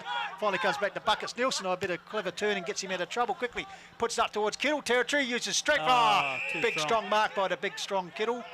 So James Kittle-Neal got a lead here from Gonzalez. Speedy bonded out the way there. A couple of Nairne defenders there to wrap him up. Ball comes down to Wood, shoots it back out here. Oh, and a shot by Jamie Drew, the Raiders recruit. Young fella out on the full. Rob Stewart. Terrible. What's the word you used last year? Shocker, that's right. So Revington chips it to Clifford. So Clifford racking up the stats in his good, isn't he? He's first good. Yeah, well, dual premiership footballer. Well, he stands out. He does stand out with the blonde tips. He does indeed. So he gets the ball out towards the coaching box side. Nice kick too. Knocked on by Hooper. All trapped there for the Devils by Weeks. Alex Weeks sends the ball towards Kittle-Neal. Oh! Called out by Yench, I'd suggest. Comes back into Rowanfelt. Finds himself space. High kick out here. And finds the big sheep man. In Betting wastes no time. Gets it out towards Das. Oh, gets rid of Thompson easily. Das has a shot on the run. I nailed it. A bit of magic there. Just out bundled Nick Thompson body strength. And that Das Hourigan at his best might be the reason they recruited him, Rob Shearwood. I reckon that was sensational. You just love watching the bloke. He's so good. So, yeah, really, that'll give him a big boost in confidence. So it's 6 minutes into the second term. Darcy Hourigan with his second goal has put the Nairne Rams ahead. Goldie, they lead 2-1 to Mount Lofty, 1-1 here on the Call of the Wild. Come to you on Hills Footy Media. And, of course, on hillsfooty.com. How do we get involved? Yeah, hillsfooty.com and the Hills Football League Facebook page, Pistols and Rob. So back in the middle, the Rams, the last 2 goals through Darcy Hourigan. They go to 2 goals. It's 1 goal, 1 Mount Lofty. Their solitary goal kicker was Connor Healy in the first term. So, Rowanfeld just bollocking his way through there, the picture show man. Ball near the centre cricket pitch area here. Umpire Tanner will throw the ball up. 2 ruckmen go at it. Bring it to ground level, trying to flick it on. Out towards the wing area. Here's a chance for Weeks. Bursts away, tries to arch the back. Handball over the top. Carthew gets a kick away, manages to anyway. It's an half back. Here's a chance for Waterman. Goes one way, then the other. Has a bounce. Comes off his shin. Enables the Mount Lofty player to come in and attack him. Dangerous territory. Miles is pushed out, and it's held up. So not the best passage of play there for Waterman. Good persistence by Weeks there, though, to keep the pressure on him. Absolutely. Comedy. So the ball, 45 metres out from Mount Lofty's goal. They'll be looking to answer here. Last goal kicker for them was Healy at the 14-minute mark in the first term. Darcy Hurrigan's kick 2 for Nairne, 21-minute mark. And just before at the 6-minute mark. So 8 minutes gone in the second quarter here from Qube Logistic Oval. There's a chance for Nick Yench. Tombler out towards the wing. Collected here by Guilfoy. He's got some players working for him here. Norton. One of them's Norton. He goes over the top. Drew. Finds Drew. Handballs to a teammate McCarthy. Kick inside 50. Who's there? Gonzalez. Umpire Tanner says he's taken the mark. And he'll go back about 30 metres out directly in front. Good system there, Gold, as they work the ball up. Ruin Guilfoy starting enough. And, Norton getting involved. And, yeah, good finish there by Drew. Finds the very good lead to Gonzalez, as we said, third in the goal kicking last year. 48 to the Speedy. Yet to get on the board this afternoon. Nice kick. Now. And he has now. So the Devils get their second back in front, as Rob Sherwood called. They're 2-1, Nairne 2 straight. 8.5 minutes gone here. Second term call of the Wild. Yep, just going around the ground. Harndorf at quarter time, 2 goals for Blackwood, 3 points. Jolie obviously hasn't kicked any. Doesn't appear that way, Rob, just at the moment. And just on AFL, St Kilda have blown. They had a 37-point lead. They lost. Freo got up in the last kick by a goal. Well. And the Crows are getting smashed. So back in the middle here. Here's a chance for the Rams to go forward. Nice kick. By Lovely kick. kick. Lovely. Oh, Das dropped what he should have taken. Here's a chance for Mount Lofty to clear the ball. Thompson kicks it out towards the wing. And it's gone out of bounds there with Mount Lofty seeing the ball out through Alex Weeks just near Nairne's interchange bench. So, boys, a real struggle in the sun here at the moment. Low scoring scrap, as we said, 2 straight Nairne at Mount Lofty, 2-1, just with their nose in front, bouncing ball. Well played by Rubchik, got it up there. Teammate ends with Yench with that raking left foot going forward towards Big Binders, I think. Sorry, betting. Ball moves on, taken here by Nichols. Magic, the captain, gets it back here to a teammate. Finally comes back here to betting, got it back to Yench. A chain of handballs here. Finally, it will be a shot by Lacortia. Stumpy Lacortia puts down there. The mark taken deep in defence for the Devils. By Will Butler. Will Butler, he chips it further forward to do it. Meanwhile, the umpire Wallace said infringement 50? There, 50, so over Mitchy Stitchy. So Butler advances 50 or 25, whatever it is, up the ground. Play on, runs on. Gets the ball out here to the lead of a teammate out there in Weeks. So Alec Weeks takes it in front of Clifford, wheels onto his right foot, goes long. Here's a chance for Gonzalez on the lead where he's dangerous. Oh, poor bounce there. Hooper for Nairne. Carries the ball across the boundary line right in front of the Devils coaching box. Because as we said, Coach Scott Madsen, assisted by Paul Scamoni. Andrew Wallace, cast of thousands there at the moment. So they'll be, well, a bit nervous at the moment. 2-1 their side leads Nairne 2 straight. Outside 50, both sides just starting to settle into it here. 2 goals, 1 Mount Lofty, Nairne 2 goals. Rob's going to give us some around the grounds in a bit. Yeah, West Coast are 14 points up, coming up to half-time against the Crows. So left half forward area just in front of the Sean Tate Pavilion here at Qube Logistic Oval in Nairne. Umpire Tanner's seen something here. Maybe a player's been thrown out of the contest. And it's a little master again. Yeah, so Sammy Miles, slamming Sammy Miles. Another free kick just inside the 50-metre arc as the Devils work towards the town end. How many goals he kicked last year? 19 for the season. Yep. See, Rob knew that straight away. Male medalist a couple of years ago. Yep. Dual male medalist. Dual male medalist. Both divisions. Yep, both divisions. Was past premiership captain for the Devils, so he gives it his best chance, but pulls it a little bit to the left. So minor score for the Devils, but it increases their margin to 2 points, Goldie. They're 2-2. Nairne 2 straight, 11 and 3/4 minutes gone. Second term, so it's the blonde bombshell in Clifford to bring the ball back. Goes out wide. Big Darce is the target, almost falls in his hands at ground level. He follows it up, butters the ball in front of him. Now he takes possession, dispossessed. Finally looking for support. Handballs out here towards a teammate.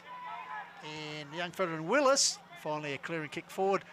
Good strong mark taken by Burgoyne, Anthony. Hurricane kicked it to him there, Pistols. Kick inside 50 by Burgoyne. Good chop out by Guilfoy. Sees the ball out of bounds, 55 metres out from the Rams goal. You'd like to see Big Dars perhaps play up the field a bit. Looks 'cause like he's- he is. Yeah. Paul's. Don't know how he Betting goes in is- attack, but Rob, you dropped the thing that he little bit of osteo perhaps during the week on Yeah. Hills Footy Unplugged. Meanwhile, Waterman trying to crash his way through. He's hit up in a tackle and high tackle by the looks of it, Goldie. Free kick to him. Yeah, infringed there. I think it was Collins perhaps. So a free kick here to Kurt Waterman, as we said, was on the Crows list. And also spent time with Torrens Valley, and of course this season North Oh, Adelaide there reserves. goes the Hands it off Yench. to his North Adelaide teammate in Yench, the boy from Salem. Touched on the line. Touched on the line. So back to a 1 point margin here, boys. 13 minutes ticked over. Nairne 2-1. Mount Lofty 2-2 on the call of the Wild. Starting to open up a bit. It for is. us. It's just starting to settle into it. Usually these two, well, last year had a couple of, well, one in particular, a ring-a-ding that went right down to the last kick of the day, and that's not the best kick, is it? I'm not That's, saying anything. that's gone out of bounds on the full from the kick out, so it gives the Rams an opportunity to kick the ball back in through Mussolino on that left boot. Who's down there? Burgoyne is. 1-on-2 though, but that's favoured Butler. Butler, who's in the back pocket area here at Would he, Nairne. would he be the on the buses man, Rob? I'll get you, Butler. Kick outside of defensive 50. 2-on-1. Putting up the mitts there from Mount Lofty was Grieve. Coming in was Yench. Ran into a direct opponent. Grieve and Yep. says I'll have it. Yep. So umpire 55 metres out from goal.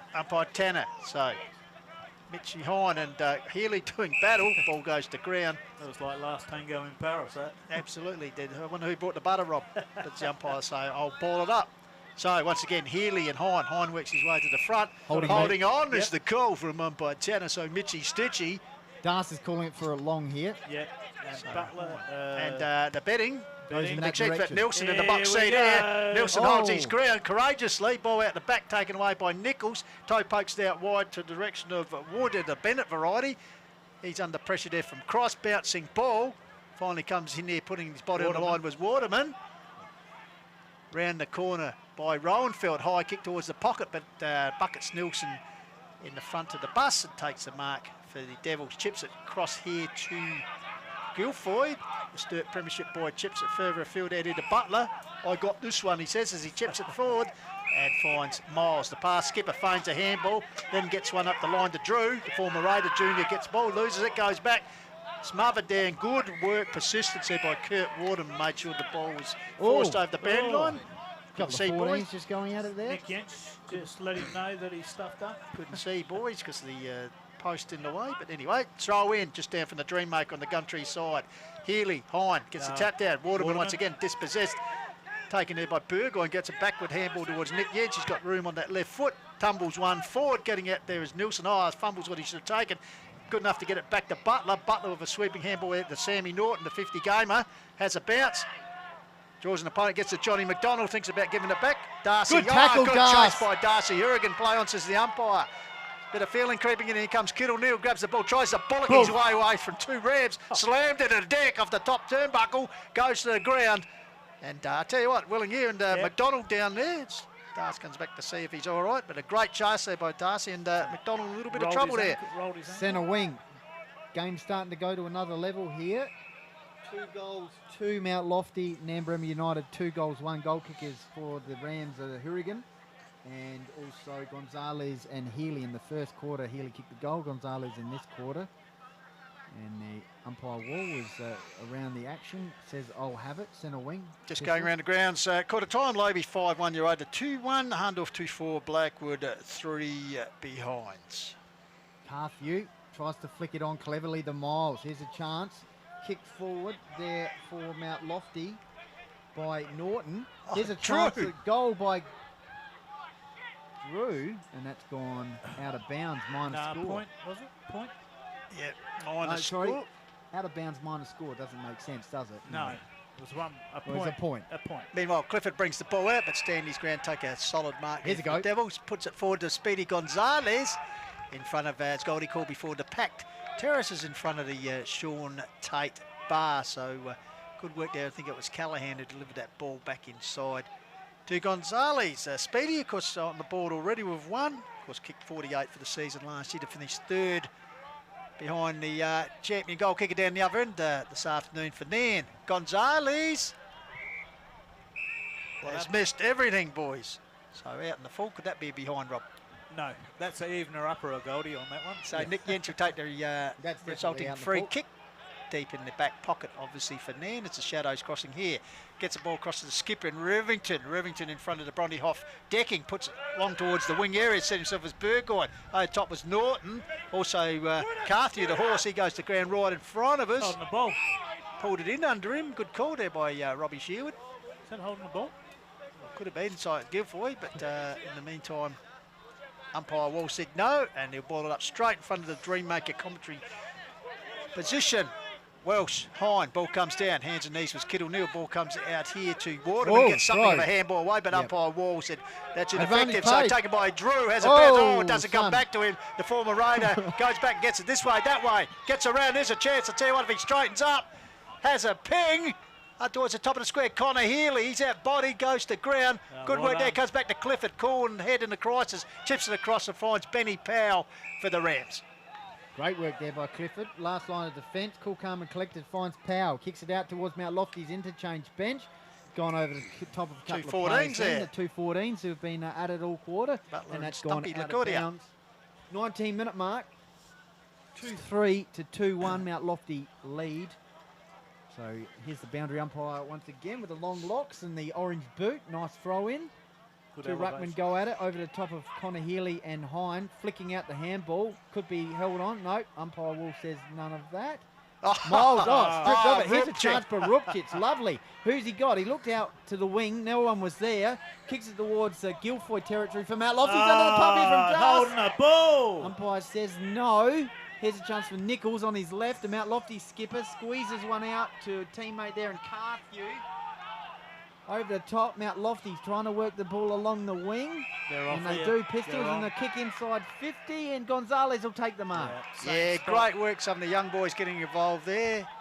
Collins, Callahan, etc. But great tackle by Darce. But how's the work of Elijah Rupchik up there previously? Just the way he bullocked his way through, and you can see why he was awarded their best and fairest last year for the Rams. But in the meantime, Sammy Miles, past best and fairest recipient at the Mount Lofty Football Club, has a chance to bring up his first goal of the afternoon, Goldie. And surprisingly, as we hit 20 minutes in the second term, they're only the fifth goal of the game. 2 goals apiece at the moment. Devils 2-3, Nairne 2-1. So Miles in front of the terraces here.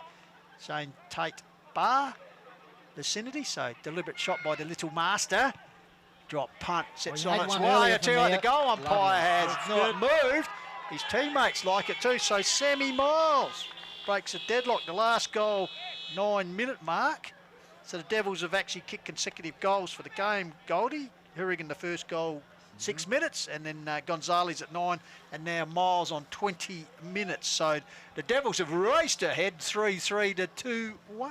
And it's only round 2, Rob, and Pistols, but all plenty of stakes to play for here. With Nairne's first outing for the season, and Mount Lofty obviously losing last week to Blackwood. So good little break here for Mount Lofty. They go to 3-3 as Pistols said in a low-scoring opening half. Nairne 2 goals won, both goals to Hurrigan. Rowanville was stripped of it. Umpire says play on. Weak. Oh, he's wrapped up in a couple of tackles there by 2 Nairne players. One is Rowanville, one is Rupchich. Umps letting it go, boys, which is good to see. Take a pitch area. So he's bringing it over a bit, which is intelligent thinking. Because Mitchie Hine going for the ruck there, pretty handy with the kookaburra during the summer, Goldie. Tap away, Nick Yetch, high kick towards half forward. Under it is the... good mark. Good mark. Taking the top was Nielsen over the top of the boy from Lock in betting. Chips it out here wide to Sammy Norton, as I said, the 50 gamer today. Nurses it up the line and finds a teammate there in Dougal Grieve, the past Sturt Junior, right in the wing area. Pits it up high. Connor Healy back at the bus, comes off head on. Taken in by Connor Healy. Awkward looking kick, but it's effective as he found the lead of Gonzalez. I was going to say, important period here, just before half time. The Devils... letting their guard down, I think, Goldie. Devils just starting to get the upper hand as we go towards half time. Already kicked one at the 9-minute mark, so he's going to try a check side here. I tell you what, he doesn't just try it. That's a brilliant conversion. So Daniel Gonzalez, 2 goals for the quarter. as the Devils had their third, and well, bit they've of a stretched slip out a here. lead here, boys. Would we say a mini break? Mount Lofty 4-3-27, Nairne 2-1-13. So a handy 14-point margin, Goldie, in the shadows of half time. Handy break here, Rob. Yeah, 22 and a half gone. So, yeah, surprising. They're just making the most of their opportunity, I would say. Jaden and Indy, as we head towards half time, lads, 23-minute mark. What's the stats?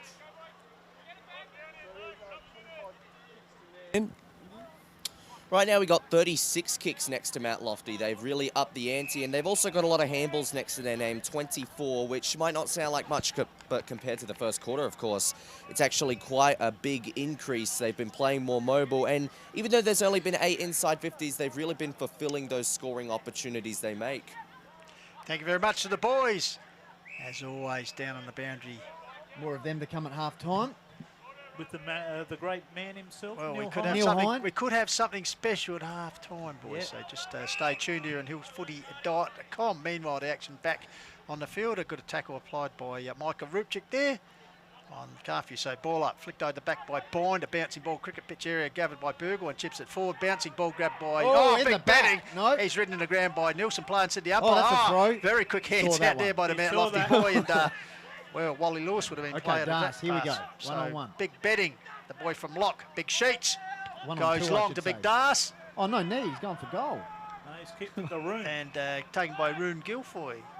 So the dual Sturt Premiership player deep in the back lines for the Devils. Half back flank area. He's got a boy out there on his own. Oh, flies. Oh. Good mark, but it was Wood. Hit the ground. Tried to get off with it, but over the boundary line. So Just a reminder, hillsfooty.com. Hit that link and watch live, or Hills Football League Facebook page.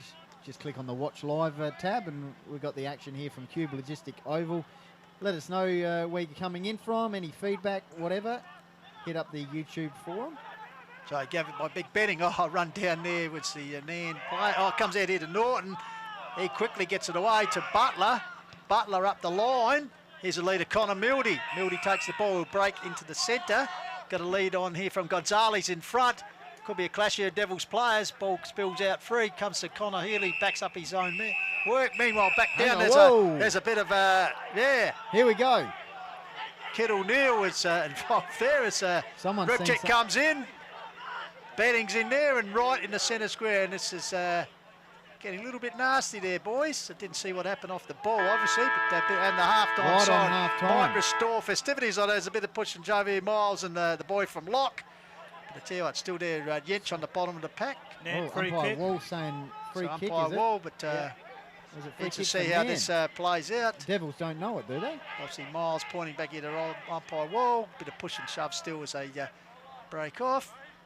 But yeah, bit of excitement at half-time siren, boys. It's Kid O'Neill looking like something out of Gladiator there at the moment, boys. The Guernsey, I don't know if it's ripped. Looks. What's the umpire doing? So here? umpire, a bit of a confusion reigns here. Who's going to take the free kick? We got a player count? No.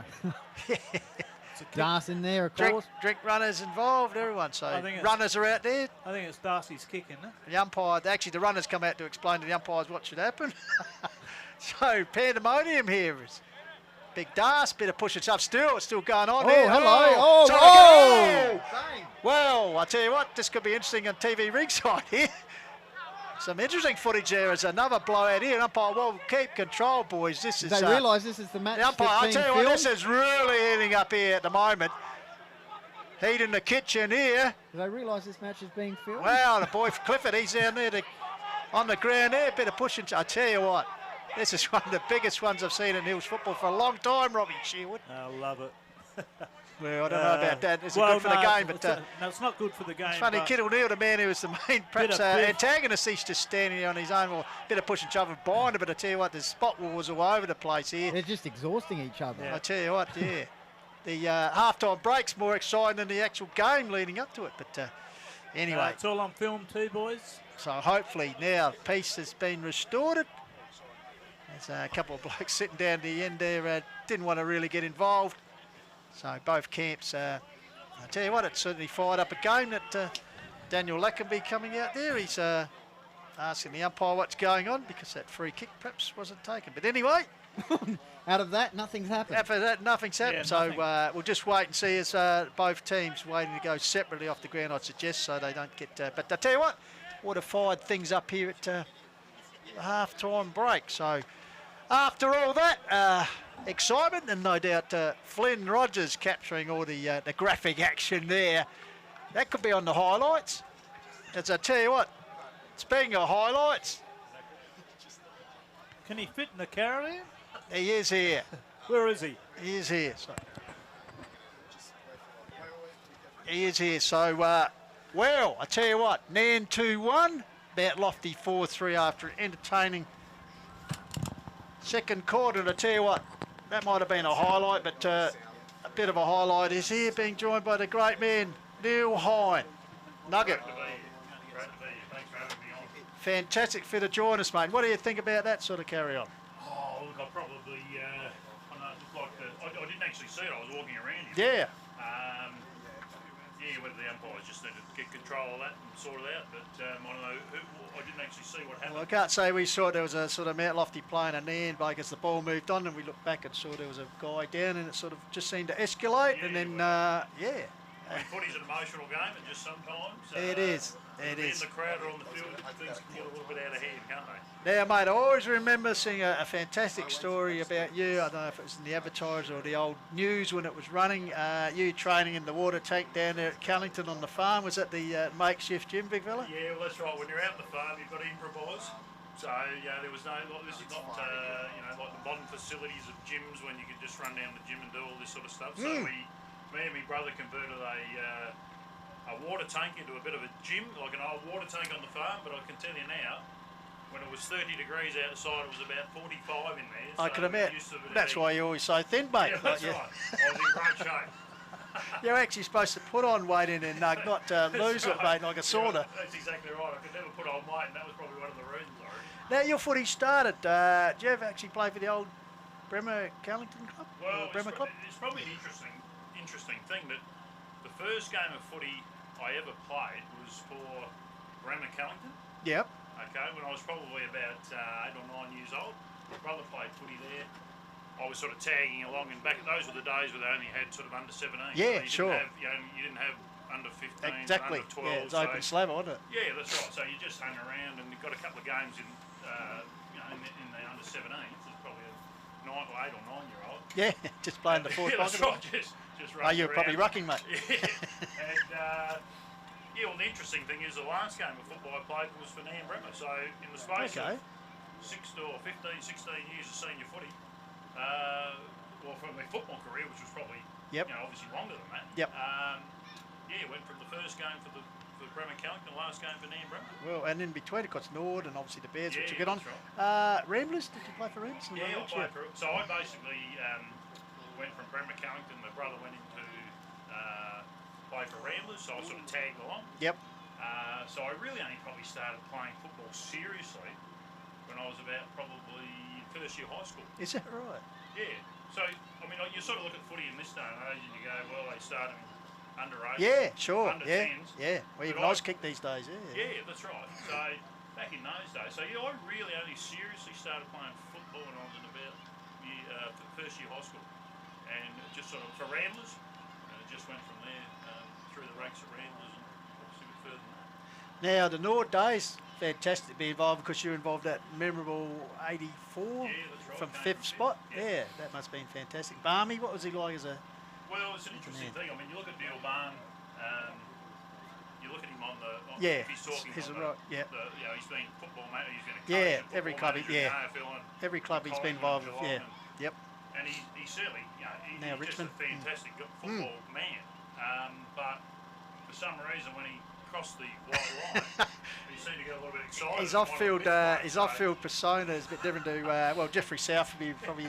And I remember a couple of games we did play for Nord in the long sleeve jumper, and he's holding off about 4 of them with the ball under his arm. That's right. So it was an interesting thing as a young fellow. I mean, I went to Nord when I was 17, Yeah.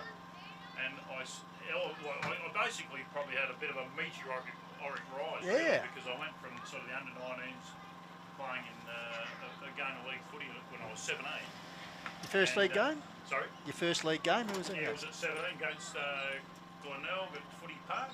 Okay. And those were the days when you go to a SRNFL game and there was, I think there Oh, was yeah, about 30 or yeah. 35,000 people there. So Especially on North a Glenelg, big Saturday. games. Yeah. Yeah, that's right. So, yeah, like it was an interesting thing, but going from sort of, 6 months or 8 months earlier playing for Ramblers to fronting up in the league side and all of it, and Neil Barnes running around. And if Neil Barnes said something, I usually try to do it. I can imagine. Well-being. I can imagine, mate. And then I just remember one day, Nugget, I want to bring this up, but down at Richmond Oval one day, my mate was a Red Nord man, and Mark Micken sort of had the last kick of the day, and he ran through to Marcus Sutton, and Mark Micken, who can kick over Jamtin, probably went to the Neil Hine school kicking, and they lost one by a couple of points or something. Well, that's And one of my mates who backed for Nord had $100 on the game until that kick he was home and nose. So thanks. Do not tell you where I live. He didn't. But because that's another story, because I mean I thought I was trying to do the right thing. Hold the game up so the boys could run back and fill up the spots, right? Yeah. And to this day, I say to Mickers, because when we went to Brisbane, Mickers, Yes, of course. Mickers came up as well. Yeah. And I never knew Mickers, but he lived with us for Mark Mickens lived with me and my wife Greer for probably about 6 or 8 weeks. Yeah. Because he was looking for somewhere to live in Brisbane, so he came and lived with us for a while. But I always remember recounting that story with him. Like to say to this day, he made no attempt whatsoever to move towards the ball when I threw it back to him. And I think it was I think it might have been the umpire who served after that one as well. Anyway, just quickly, I've always spoke to you occasionally in the past too. I reckon if you had a long sleeve original Bears jumper, it would be just an iconic thing to have, Neil. Like the great design of it. Yeah, well, that's right. Look, the Bears, I think that there was Paul, what was his name?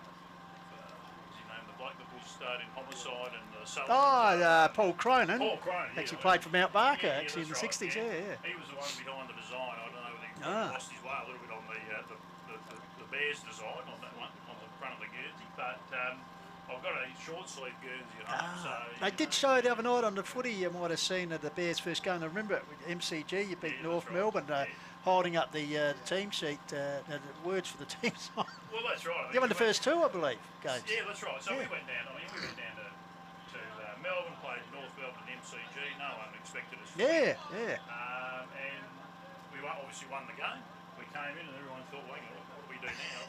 We don't know the words to the club song, so they handed out the sheets, and away we went. And then I probably proceeded to go to every nightclub in Melbourne after that. So Australia's a little bit. Drink cards were popular back in those days. Yeah, that's right. And what was it like, as you said, Paul Cronin, but life in the Christopher Skase regime, mate? Well, that's right. I mean, it was an interesting one where you have a guy that's the head of the club, financing the club. He's rolling up to the games in a Rolls Royce, flying in a helicopter, and we went to his boardroom in Brisbane, and there was a marble table there that was, half the length of the cricket pitch here, and probably worth more than my house and car put together. So yeah, it was an interesting time, and I think that probably the AFL were about setting up clubs since those days, I would say. Now, I remember reading some story about you guys. You were the most important commodity to players, you'd think, Nugget. But you were changing sort of in Stratco huts or whatever, and meanwhile upstairs the home match luncheon, Christopher and Pixie would be hosting. They'd have caviar and oysters and stuff, and you blokes, Yeah, I know. So I must admit, I look back on it now. When I saw Christopher in that wheelchair I felt a bit responsible. I thought he might have paid me a bit too much, So I think that I did feel a little bit responsible at times for his condition. Yeah. So, because Warwick Kappa are up there. Yeah, Warwick Kappa. So he came from Sydney up in the second Brad year. Hardy. Brad Hardy, Roger Merritt. Played with some great. How many games did you play for? I only played 15. I was there for a couple of years. Played 15. You got your name on the locker there somewhere? Well, or maybe the cubicle. I don't know. I don't know about my name on a locker. I think it might be one out the back somewhere. I think. Yeah. But still, just the experiences you said of doing that. Oh yeah, it was one of those. And when you weren't playing, when you got dropped, did you play for Southport or Qube or something? I played for Maine. Okay, Maine, yeah. Maine Tigers. Yes. So yeah, it was an interesting. Yeah. It was one of those things that sort of came out of the blue a bit. I suppose in 1986 I probably played my best ever year of footy. Yeah. And I had a couple of approaches from Sydney and then Fitzroy. the bet guy, Chano Sullivan, Yes. mixed up with Carl. Yes, and yep. Footscray. Yeah, right. He rang me and he said, look, we've been watching you and we want you to come and play for this newly formed club. And Yeah. I was out on the farm and they rolled up and Well, and mate, chatting away we go. Yeah. Salem district to the Gold Coast. Well, what more could you want? Well, it's just, there was Not much of a difference, is there? It was a bit of a shock swanning around at Parramatta and then finding yourself on the Gold Coast, you know. Oh, so. But not many people have heard of Parramatta. You know, I'm Yeah. the most famous person to come out. Really, of you Parramatta. put them in. I must have looked up in the AFL That's- encyclopedia to see where right. they reckon you're from. That was because only 3 people live there, right? But as you said, the experience and some of the names that you mentioned that you played with and also playing against, because that was a great era of footy. Yeah, look, it was. I mean, Tough, hard, sort of look back on that it big now. frame of yours withstood Well, it. that's right. I was fairly well. Blokes like put John together, Ongmunger just and that brushing running him around. off, brushing him off, but Marty Leslie would have been one. Yeah. no, he was a bit Just later. after me. Yep. But Yep.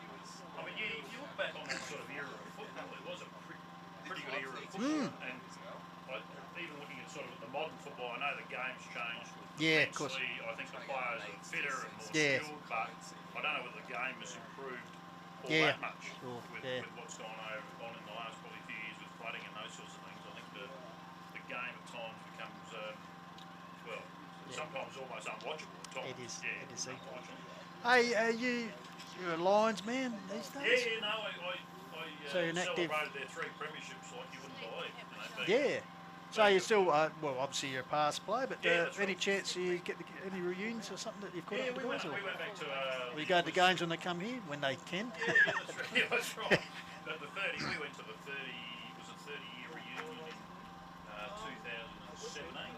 We flew Yeah. back to Brisbane and had the first ever game, you know, the first side Yeah. 7. So I was pretty fortunate to have played in that first ever game that Brisbane played. Yeah. And we had a win, and then we went down to Geelong and won that game, and then we beat another side. So we won about our first 3 games, and everyone thought, hang on a minute, Yeah, mate, well. take this seriously. Yeah. Now, I've heard it mentioned that sporting franchises on the Gold Coast are doomed to failure because maybe it's the lifestyle, the party boys like yourself. But you know, I mean, you look at the rugby league teams I've had there, the basketball teams, and obviously for the betterment now, the Suns are turning it around. But you got any thoughts on that? Is it easy to be distracted? Go to training and then you're out nightclubbing or lying on the beach, Nugget? Yeah, well, that's right. I mean, it's sort of one of those. I mean, the whole dynamic of footy has changed over the years. I mean, I can remember when we won that first ever game. Yeah. But Brisbane played. You know, we would have went out and went Yeah, every night. as you said. Possibly fine. But now they. Half and work back for training on Tuesday night in Brisbane. They're still. That's right. Yeah, we took the bus back. But yeah, so I think there are some. I think the lifestyle in Brisbane. I mean, it's just a relaxed lifestyle. The sun's shining. We're all walking around in shorts. So maybe that has got something to do with it. But there are a few distractions there. But at the end of the day, if you're getting paid $300,000 a year, you probably shouldn't be all that distracted. I would have thought. No. And just finally, because the young fella, how's he doing out here? Mitchy Stitchy? Yeah, look, he's, he was probably a bit disappointed. He probably this year had his best ever pre-season. Yeah, of course, with the, And there was a bit of excitement around the club because they picked up, going Division 1, they had a bit of a tough year last year. They picked up a few players this year, and there was a bit of excitement around the place. So when the corona thing hit, Mitch along with probably a lot of other players were a bit disappointed. So, and it's probably, if you watch the game as we have been today, you probably see that there's a couple of sides running around look like they're probably short of a run as far as skills and those sorts of things, but it's a top game. I think when you take Lofty, you also had the benefit of last week playing the first game and then having the later start. But anyway, and probably it's exciting. Lofty at this stage look a bit cleaner on the outside. We'll see what happens in the It's second half. exciting to see Nairne in Div 1 footy, let's face it. I think, they had to do it. When I coached Nairne 7 or 8 years ago, I said the goal of the club's got to be to get to Division 1. Yeah. They've done that, and it'll be better. And just with their population base and their juniors and everything, fantastic. It is good. They've done the right thing. Well, as I said, absolute pleasure to have you on. One of the great legends of Hills footy, and as you said, you talk about some of the great things and being an inaugural bear and fantastic, mate. I was pretty lucky to achieve some of those things I did. Fantastic. Well, Premiership player at Nord, AFL footballer, gentleman farmer, The CV just runs away with itself, doesn't it? That's right. It's Demon with the ball. That's right. It's getting better all the time. If I stay here long enough, I'll be feeling Well, pretty good about myself. the statue will be over there, mate, buddy. All right, Neil. Thanks very much for joining us on Hills Footy. Okay, as the teams have come back out here, and we thank very much there Neil Nugget Hine for joining us for a bit of a half-time chat there. One of the great characters. As Goldie's about to slip back in to the big seat. And, well, another good chat there, Goldie. Always like to bring the legends here, Pistols, to the Hills Footy League action. And of course, Neil Nugget Hine there. Hopefully enjoyed the chat. Hillsfooty.com or Hills Football League Facebook page. All the action here from Qube Logistic Oval, round 2 action. And it's Mount Lofty leading 4-3 to Nairne Bremer United 2-1. The Devils go forward immediately. Clifford takes the mark. Started well, Pistols, in that first half. Interestingly enough, the Rams were held in the change rooms for quite an extended period there. Mount Lofty were out in the ground for their warm-up, and Daniel Lackenby holding the lads in the change rooms, probably having a stern word to them after the opening half. Well, particularly perhaps refocusing Goldie after that little incident just on the half-time siren there. So the ball kicks out towards the wing. His son in Mitch Hine on cue. Kicks past Nan's interchange bench, but chop out mark there. Is that Kittle Neal out there, Pistols? I think yes, in between yeah, both the interchange villain. benches. We'll have we'll go around the ground very, very shortly. Of course, for this match, in the meantime, it's Nairne Bremer United 2-1, Mount Lofty 4-3. Here's a chance for Rolandveld. Tried to get the handball out to Rupchik. Could be a turnover. Miles earns a free kick. And he'll go back here. Got the handball away there, the teammate in Rory Welsh, but the ball is going back to Little Master, directing traffic. Goes out towards his skipper, and Nichols holds his ground, takes the mark, keen to move it on quickly. Opts to go back, looking for options further afield. Goes towards the half-forward flanks. Good spoil there from Powell, brings it to ground level. Out towards the boundary line area. Dougal Grieve around the action. Here's Rupchik, wrapped up in the tackle there by Miles, and umpire Tanner comes in. So just ticking towards the 2-minute mark in this third term. Nairne Bremer United 2-1, Mount Lofty 4-3. Just going around the ground, boys. Half time. Birdwood 9-3, Kangaroo 5-3 in Country Division. And over at Uradla 6-8 lead Lobe 6-2. So the Demons, yeah, coming off a good win last week. So Sharon Gamma, she's saying, go Uncle Nug. Loving the interview. Uncle Nug. Uncle Nug. Neil. Big Neil. Yeah, the big man. So ball up. Binder. Second tap. Gets it down. Taken by Rupchik. Flying arm there against the tackle of Weeks. But the umpire will come in and ball it up. So. And quickly, boys, Hahndorf 4-9, Blackwood 1-4 at half-time. Over at Windy Hill. Here's a chance for the Devils. Out towards Sam Miles. Started well in the third term. High ball, 2-on-1. Gonzalez is the target. Goes over the top of Clifford and Revington. Slaps it through for a minor score. So opening score of the second half, a minor score to the Devils. So ball brought back into play there. Chips up the line, taken there by Waterman. Rupchik just injured accidentally in that last play. Knocked to the head, so we'll just keep an eye on him. But tough as old nails, as he's taken by his brother there. Elijah nurses the ball up the line to Burgoyne. Burgoyne gives it back to the run of Yench on the left foot. Breaks up the line, looking for Mussolino, and behind him was his Hahndorf teammate, now New Ram in Hurrigan, but out over the line. So half time we have Ironback 8-9, leading Kersbrook 3-10 Goldie. So Thunder's in charge there. Yep, the ball is right in front of Nairne's interchange bench here at a sunny Qube Logistic Oval in Nairne. Nichols goes out to teammate, flicks it back to Nilsson, manages to get a kick away, and that was quite clever actually, that little kick from Nilsson. Yep, finds a teammate in Drew kicks it towards the half-forward line, Greg. running onto it. Clifford. Clifford. Powell. The old 1-2 comes back to Clifford. Chips in the centre square to the lead here, Waterman. So some of the heavy hitters of Nairne getting involved there. Puts it out here to Cross. Lacudia, is it? Cross in turn got it up the line to Stumpy Lacudia. So Lacudia up the line. Of course, he was presented with his jumper by the great Moffa Murphy before the game as well. So a couple of club legends getting involved. That is an absolute honour. So Ryan McGay and Murphy's handing their Guernseys on to the next generation. In the meantime, Miles runs through the centre for the Devils, puts it long. Was it an infringement there by Gonzalez? Oh, he's caught one over the head. Taken high by Reverington. That was pretty blatant, wasn't it, Rob? In fact, he's hit the deck here, Gonzalez. He's taken a while to get Josh, the new fella, Sarich Katnich, and vying with the ball, Gonzalez and Reverington coming in there. Well, with a flying arm, I think you could describe it. And Gonzalez taken high. So Daniel Gonzalez, obviously a little bit rocky. I think in Jack's defence, he was trying to punch the ball. Yep.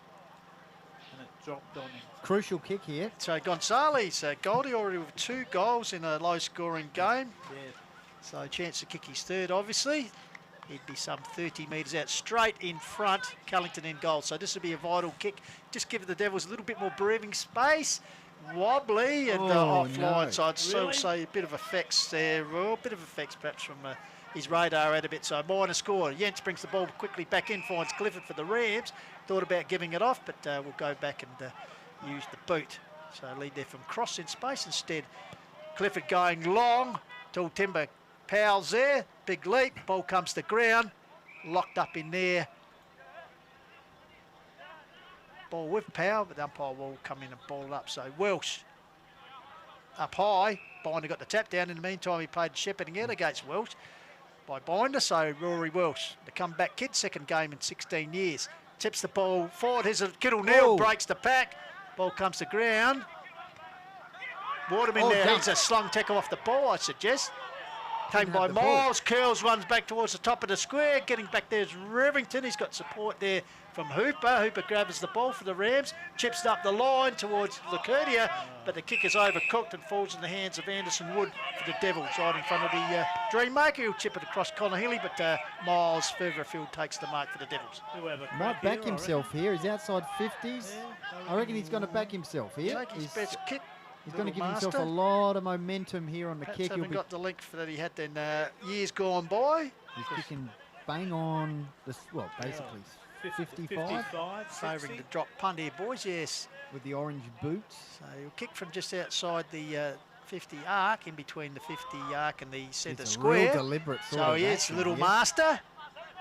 Bang, sets on its way. Got the distance. It has got the carries. It's rushed over the boundary line. I was still live, but finally signals through for a behind. So 3 scoring shots this quarter. Mount Lofted of all minor scores as they lead 4-6 to Nairne 2-1 here on the quarter. Have we got any scores from Loberthal? Yes, I just gave that out, Goldie. Oh no, we just got a message in here. So okay, you're Adler 6-8, Lobie a 6-2 half time. Oh really? So Demons were a good second quarter. They were 2-1 to 5-1 trailing, so they've won that quarter as the ball out of the boundary line here. Back at Nairne Oval, or Qube Logistics Oval. Hope you're enjoying the quarter-while match at the round here. So Connor Healy in front space, gets the ball down, tap forward there by Collins. Still working, putting his body over the ball there and drawing a free kick. Looks like it's big James Kittle Neal, the villain of the piece in the first half, or late in the first half. So Kittle Neal spent some time in the Adelaide Footy League last year, back at the Devils this year. So the big strong-boned forward, opportunity here. Good start to the Devils. Might go to lads for some stats very shortly, because it appears as though the Devils are starting to get on top here. So Kittle Neal wobbles one. That's Rob Shearwood. That's a drop punt. That would be a finger breaking. So 4 straight behinds for the Devils. They'll be ruining the chances. Missed here. Chip out here to deep in the back pocket, taken by Darcy Clifford, the Langhorne Creek Hawk. Now in the maroon-white stripes. He nurses one up the wing. But that's not centimetre perfect as it goes over the boundary line as we go down to Jaden and Indy. 14 kicks and 5 handballs in this quarter. Unfortunately, they only had 28 in the last quarter, so that was a bit down from their 47 from the third quarter. So they're starting to get a bit on the ball and get the kickers going. Indy? Well, the stats for Mount Lofty definitely tell the story of how dominant they've been in these opening minutes of this quarter. Already 5 inside 50s and 15 kicks to get those entries on a frequent basis. They picked up the handball base last quarter, but they've only got 3 right now, so they're going back to the aerial football that they had in the first term. Thanks very much to the boys down there doing the stats as spelt there from Rivington. He's got assistance from Hooper. He tries to get clear of Gonzalez, which he does. Kick up the line here taken by the new recruit, Josh Sarah Katnich for the Rams. That's a mouthful. It is. Former Prince Alfred boy, I believe, hasn't played footy for a couple of seasons, so has come up here to join the Rams this season, so wish him all the best. All the best to him. So boundary thrown from the academy boy on the half-forward flank area. Binder, Welsh, Binder wins it down. Comes down here to Rupchik. Quick kick away was smothered, back into the pack. Ball held in at ground level. Scrappy boys, isn't it? So once again, umpire Tanner will come in and recommence play. As 10 minutes just ticked over in the third term on the quarter wild. Nairne 2-1, 13, trial Mount Lofty 4-7, 31. Trust you're enjoying our worldwide coverage. Oh, spilled off the hands there of Grieve. Racks up his Nairne team opponent in the tackle. That being Clifford, I'd suggest, Goldie. Yep, so it's inside 50 here for the Devs. Haven't got have they got a goal on the board this year? This quarter, Pistols? No, just 4 points, as you said. So only scored, had the ball majority in their forward 50. I don't even think Nairne have entered the forward 50 I don't think at they the got the ball moment. past Maybe centre. halfway. So Devils on the press here, but can't get the goal on the board to potentially break it open a bit. In the middle of the ground, bit of a tumble breaker there. Nichols around the action. Umpire Wall crosses himself. And Nichols will throw the ball back to the umpire. Because his first year as captain, the 23-year-old, known as Magic. Throw up, Binder, Welsh. Ball comes out, Rupchik. Looks like he's recovered from that knock. Good ground level. Welsh gave it to Kittle New and turn gave it to the running little master and Miles. High kick towards the squares. Gonzalez versus Rivington. Oh, good defensive work back there also by Powell. Got the golden fist in, Goldie. Put it through over the line for a minor score. So 5 points this quarter for the Devils. Oh, Clifford's kicked straight down the throat of Gonzalez, who will run in and kick a goal. That was the easiest goal Gonzalez will probably ever score. Robbie, another coach killer. Coach killer. Absolute coach killer. Kicked it straight to him. Yep. Lack of confidence. You can just see Literally just straight to him. I'd actually just throw Darcy in the middle, boys. He's being wasted. Just see what he can He generate is. out of the middle. There he is. He's gone straight into the middle. Yeah. Must have heard you. Lackers must have you wired up, wise man Rob. So Gonzalez with his third Throw his weight around. Get the third ball goal. Jaden. It's only been 12 minutes in this quarter, and Nairne have not yet got an inside 50. So there's a stat for you, boys. Well, we asked and we got Yep, supply with the straight answer. on it, So thank back you. in the centre, can they nurture something out of this? Taken by Yench, ducks the chutney. He's holding the ball, got the ball clear. In the end, the umpire said yes, holding the ball. Oh, And God. actually, Weeks, I think, took the ball as Das already is Kittle Deal in there. I think they've come to grips early on. So free kick to be taken by Weeks. So, no, it's come back here. It's going to be taken by Carthew, but I think Weeks was the man who earned it. So the horse, Carthew, centre to ground, chips down here to Connor Healy, the former Raider.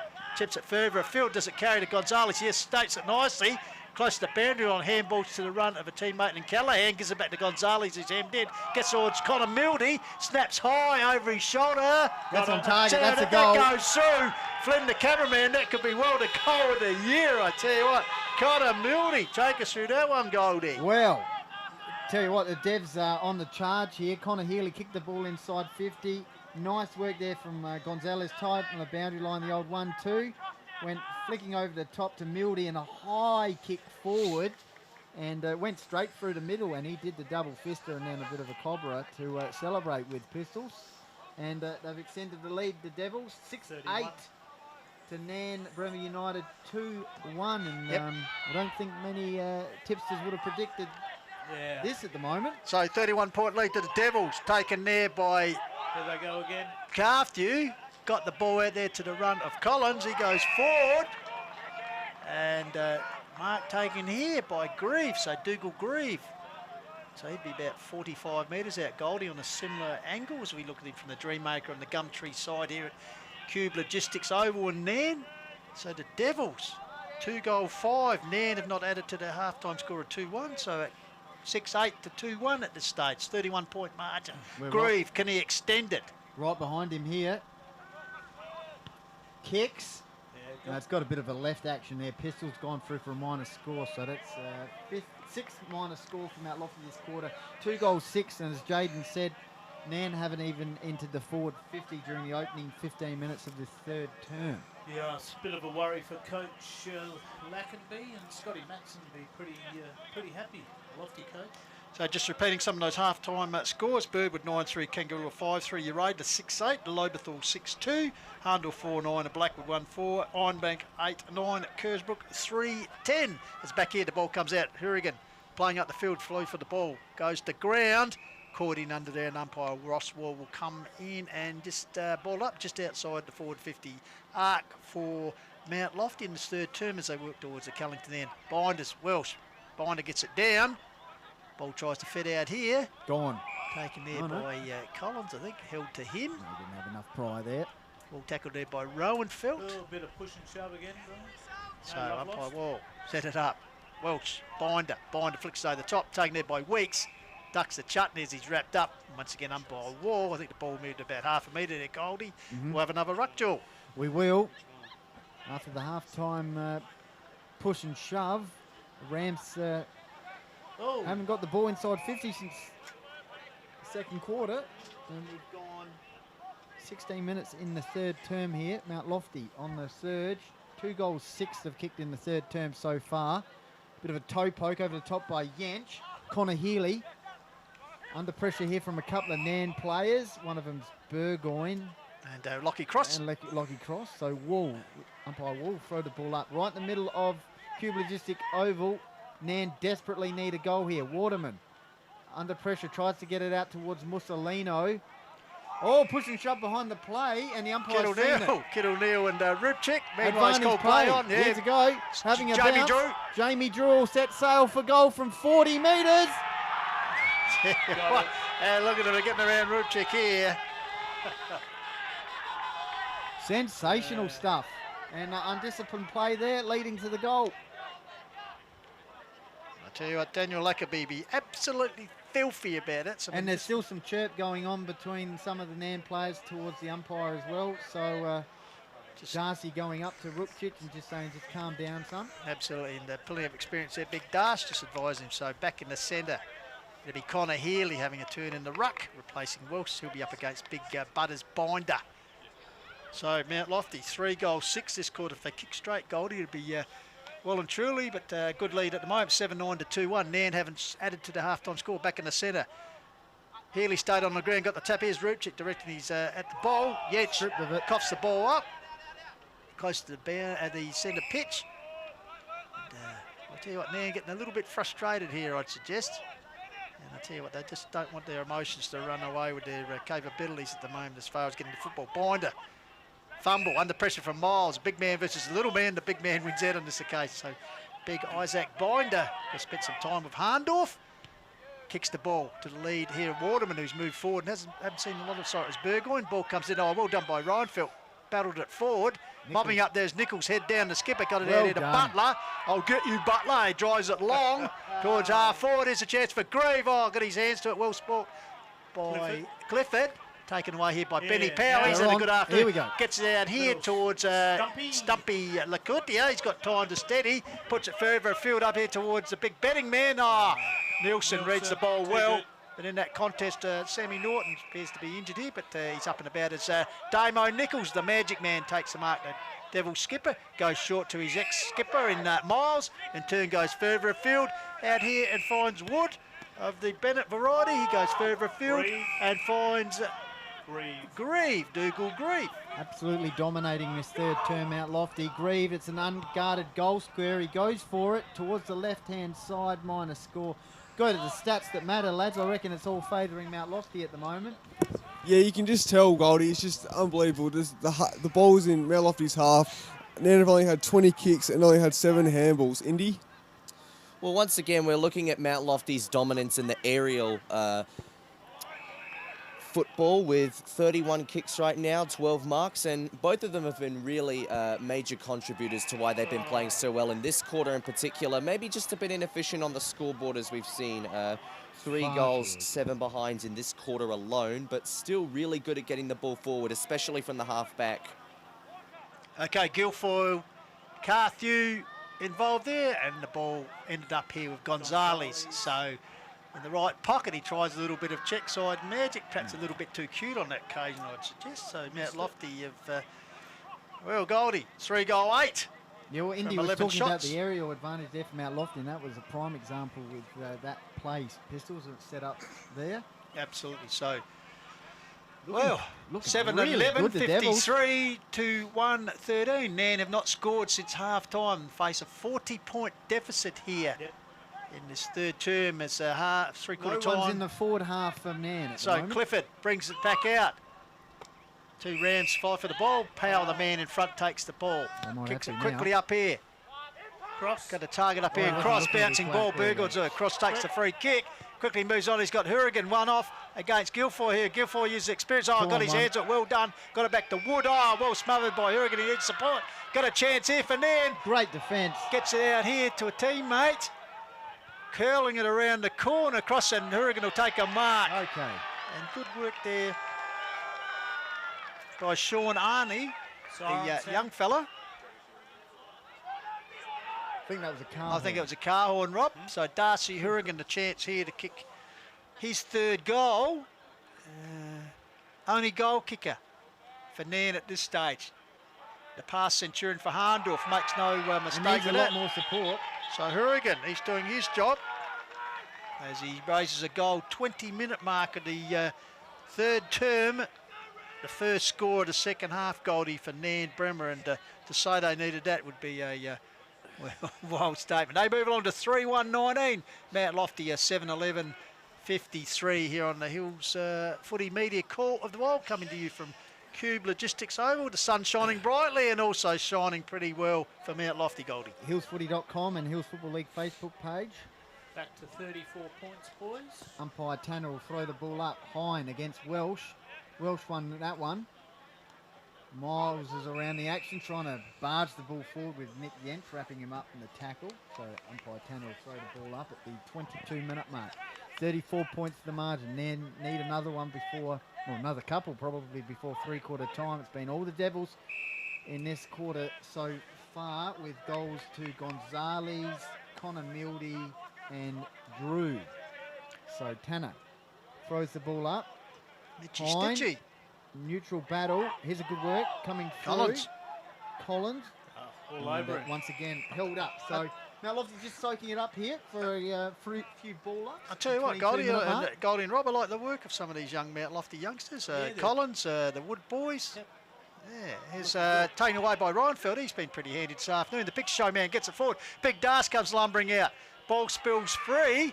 Taken there by Nairne. Got it across. It was Cross. Got it back there to Burgoyne. Handball to teammate there in Betting, but he turns it over and taken away by Nichols. Under pressure, grabs a kick forward. First to get there will be young Arnie. Curls it back into towards the corridor. Good attack on the ball by Alex Weeks. You'd expect that from him. Puts the ball back forward. His chance for Mitchy Stitchy. Cruel bounce past him. Coming through his power. He gets a cruel bounce. Master Miles feeds the ball out there to Carthew and just nurses up the line. Finds Jamie Drew. Kicked a lovely goal in this quarter, didn't he, Pistols? Advantage. Here's a chance. One-on-one contest. Powell does well. Under pressure, though. Managed to get a handball up. Went high to Hine. Turnover. Miles usually a good user of the ball into the pocket. Gonzalez tight on the boundary line. Works the line, and it's called out of bounds, though. Called out by the goal umpire. The academy boy caught up there. Here he comes. I think the wind got caught in the hair there, Rob. Mate, it's nice. It's a nice bun. How's the weather out there, Rob? Mate, it's absolutely superb. Not a cloud. Well, there's one cloud in the sky. Throw in there. Connor Healy. Got the ball down. Weeks in there, battling there. He's just in the middle of the pack. Got it out to Gonzalez. This time, what can he do? Screws it around, but is that a mark? Yep. Taken by Clifford. Clifford. Jeez, he's been good. He has been very good. Well, he turned the ball over, though, straight to Gonzalez. That wasn't... everyone that's allowed one. That ball comes there. Grieve. Oh, sorry, it was Carthew brings the ball to ground, locks it in. But Clifford, okay, one Blobby's got booked with one. Goldie, when you get that ball that much, mate, you can afford to make one mistake. He kicked it to Gonzalez, though. He kicked the goal. True. So Nielsen just fists it forward, grabbed by Connor Healy, dispossessed there by the new boy. He is racking up, though. Look at it, got another one. Comes up the line, taken by Waterman, who's died out the game. This is better by him. Good shepherd there by Burgoyne. Puts it up the wing here and finds our man Lockie Cross. As I said, best under 21 last year for the Rams. Goes further afield. Oregon territory. The big man lumbers out. Grabs the ball. Back on that left. Good pressure by Thompson. And the kick just sits up and taken by Nielsen. The experienced Buckets Nielsen. Who's past best and fairest recipient for the Devils. And the mark is betting. Chips it to another experienced campaigner in Miles. So Mount Lofty just milking down the clock here. Yeah, there's a 25 just about to tick over in the third term. High ball out here, lumbering out is Wilford. A bit too easy. The pass, That's a lovely kick, boy, though. takes the mark. And the Devils starting to play some precision football here. Chips it high towards danger man Gonzalez. This time Revenant's in front. Ball bounces, Gonzalez going to gather. Oh, good tackle. Just pushed off there by Powell, who's working very hard back there and pushed him off his line. So through for a minor score, Goldie. So that is, 3-goal 9 the Devils have kicked this quarter. Kick in, into the back pocket. Rams have only kicked 1 goal in this quarter. 3 goals for the game to Darcy Hurigan. Stop-start football here from Nairne. Into defensive 50 is Cross. Gets onto the left boot. Switch of play. Straight down the throat of an opposition player there. And Dougal Grieve will go back for a shot at goal. Another turnover. So we should Absolute. kept stats of turnovers. I tell you what, Lofty had a few in the actually the first quarter was a comedy of errors, but they seemed to tighten up a bit. As I said, perhaps the benefit of having had a week run under them, where Nairne obviously first game you'd expect them to be a bit rusty. So chance here for Dougal Grieve, former Sturt junior player, kicking his first in the red and white, but it's drifted through. So boys, 3-goal 10 this quarter Mount Lofty have kicked. Since half-time, Nairne, as Goldie said, have only added the 1 goal, leaving the equation 3-1, 19. Mount Lofty a 7-13, 55, Rob Stewart. 36 points. 36, a 6-goal straight margin here. Goldie is the key outcomes. Pack flies, Mitchy Stitcher was taken by Rubchik. His handball was smothered there. Ball goes in locked up just on the edge of the centre square. That man Clifford's in there once again. He'd be behind the Rams' best, I'd suggest. Sure. Umpire Wild to ball up. Connor Welsh wins the ruck down. Rubchik gets there. In the meantime, the siren is gone and, a little bit more calmer on that siren than it was 25 minutes ago, I'd suggest, boys. So, 3-quarter time. Robbie Sherwood, Mount Lofty 7-13, 55, leading Nairne at 3-1. So, as you said, 6 straight goals. Nairne have only kicked 3, so it's going to be a big task for them to actually salvage a win in their first appearance this season. Just total domination that quarter by the Lofty boys, wasn't it? They, I think Nairne got it in there forward 50 twice, I reckon, from what I can remember. And, so it's hard to see Nairne the way they fumbled the ball all day, coming back from 6 goals down, even though they've got the benefit of a small breeze. And going to the Cullington Road end, or the Cullington end. It's just pretty impressive by the Devs, though. Got to hand it to them. They got some good kids. So when a couple coming back from down the hill last year, and young Rory Walsh in the ruck, he's on his own. Yeah, well, absolutely. As I said, hadn't played football for 16 years until last year, because national volleyball captain, and also spent time playing in Czechoslovakia, Goldie, and also Sweden. He might have played for the ABBA All-Stars over there. He might have known our girl, Gabrielova. Daria Gabrielova. Yep. So Dasher on the way back. Yes, she is. After from a her knee injury. But yes, but as you said, Rory Welsh, very handy in ruck. So Jaden and Indy, I reckon the stats would tell the story of Mount Lofty's dominance in that quarter. Bissell, yeah, exactly. Nairne only had 30 kicks comparing to 47 in the first quarter. Indy, more information about Mount Lofty, mate? Well, in regards to Mount Lofty, of course, winning the stats pretty clearly in the kicking statistic, 43-30 in that quarter alone. But it was really the inside 50 count that started to tip in their favour within these last 2 quarters in specific, 13-3 in the third quarter alone. And the marking statistic is even between the 2 teams, which is quite painful to see because clearly Nairne just not having that same conversion up in the forward 50 or even the ability to go there at all. And also you can see improvements from Mount Lofty comparing to last season. So their score in the third quarter, average score was 17 points and it was 28. And here's an interesting stat for you boys as well. So Mount Lofty against Nairne, they averaged 27 points a quarter and they had 28 points that quarter as well. So there's a comparing stat for you. Indy, something else, mate? And just one more thing, this one goes to Pistols. Sam Miles, the master, he's on 19 disposals and 9 of them came in that quarter alone. He's kicked 1 goal, 3 on the scoreboard, so he's having a day out. Absolutely, thank you very much, Indy. Yes, as we predicted before the game, he might be a key catalyst for Mount Lofty, and yes, the little master, certainly in the line perhaps to pick up some votes here this afternoon, not only in the club award, but perhaps the male medal. So looking out here on as the shadows start to cross over on Qube Logistic Oval, both camps, Mount Lofty a little bit more closer, and the Nairne faithful watching a lot of the reserves boys who had a pretty good win in the earlier game. And the Crows are 5 goal down. It's West Coast 49 and Adelaide Crows 20. Okay, so Mount Lofty dispersing, as you said at half-time, Goldie, they were back out on the field pretty quickly at 3/4 time. Similar story, and Daniel Lackenby be absolutely filthy, yes, and frustrated with their boys because they're looking very forward to this game and the chance to launch the season. Big day for the club, but been a little bit disappointing. Like they've had some good efforts. Yeah. Clifford been very impressed with his first up. Betting's actually died out of the game after a very good first half. Yeah, although in fairness to him, the ball's not getting down there. So yeah, and every time the ball goes in the Rams or Nairne's forward line, it seems like it's 3 or 4 onto 1.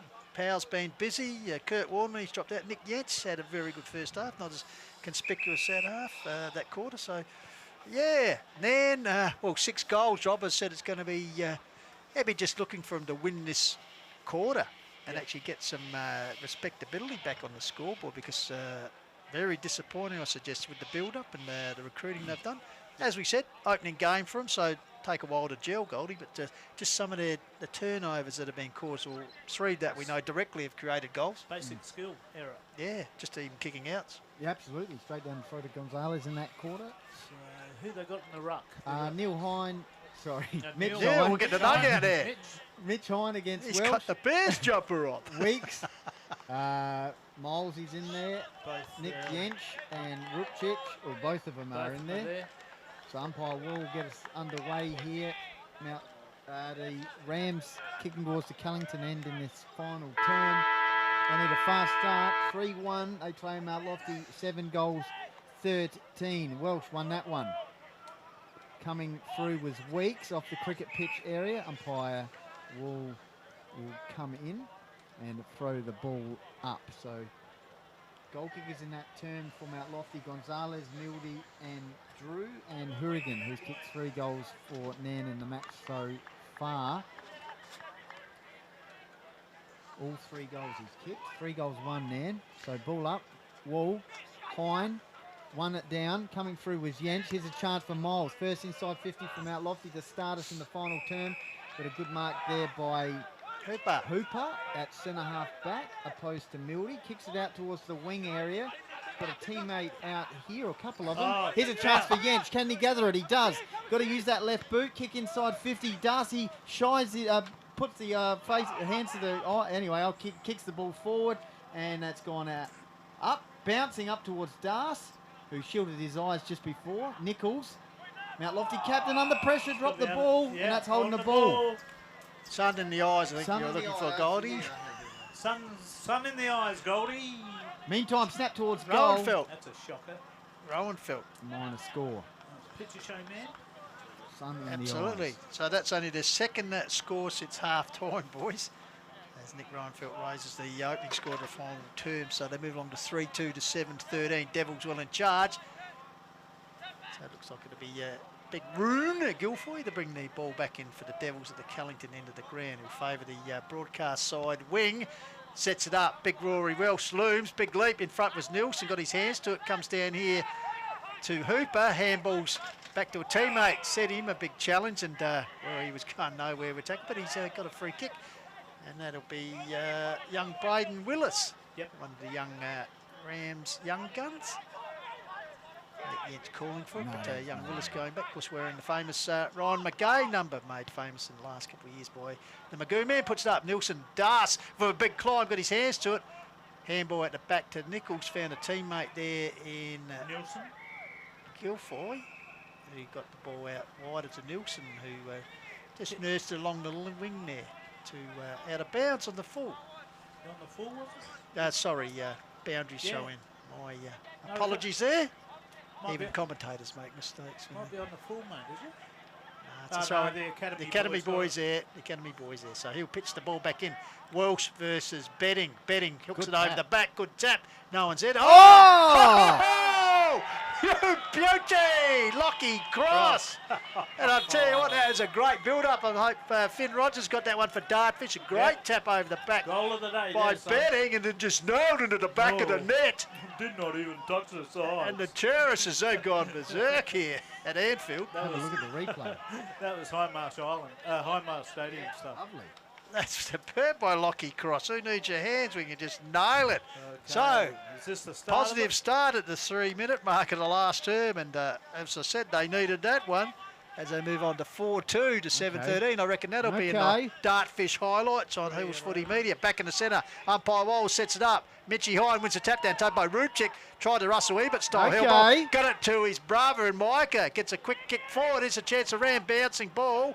Comes out here to Nielsen, the experienced one. Got it out here to Butler. I got you, Butler. Puts it up the wing towards Weeks. Over his head is Mitchie Stitchy. Handballs back to Yetch. He's under fire.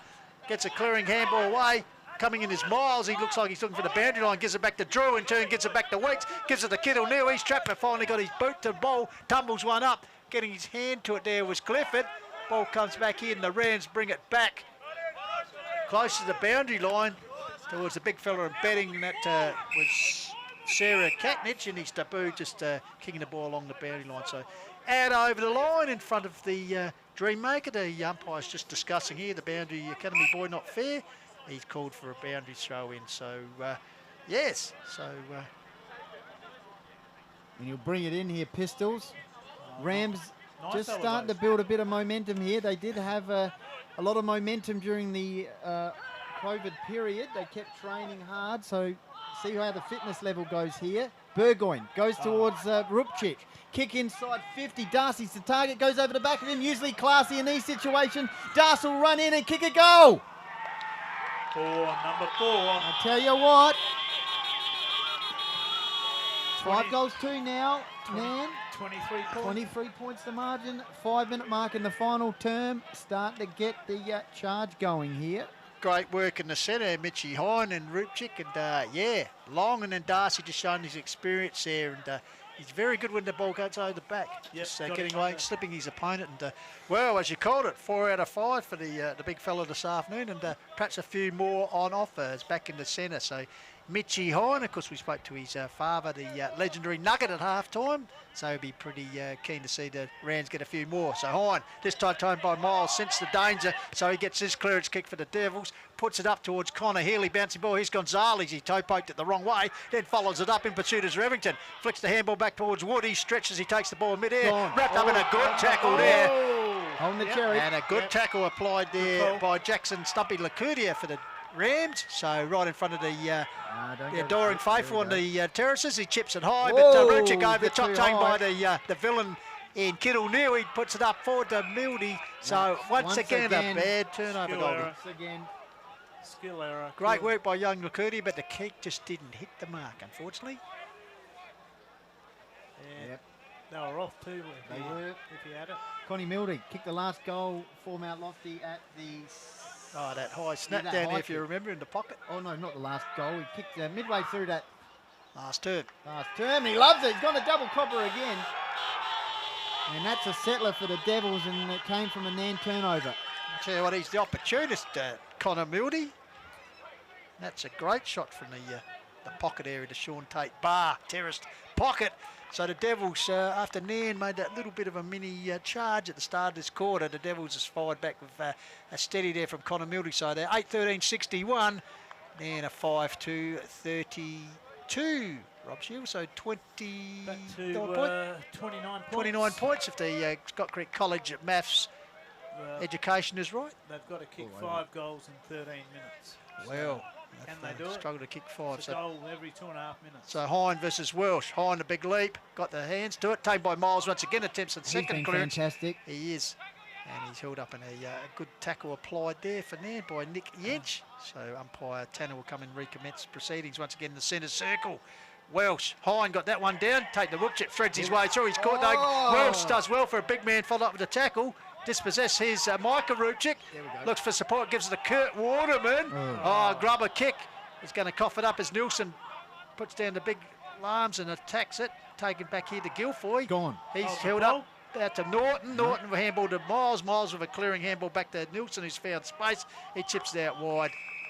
Mark taken out there in the distance by Callahan, I think it is. Harry goes short back to Miles, so the little mask just steadying the troops at the moment, Goldie. Nichols is calling it for out here on the wing pistols. I don't think it's going to go to him. He's just slowing it down here.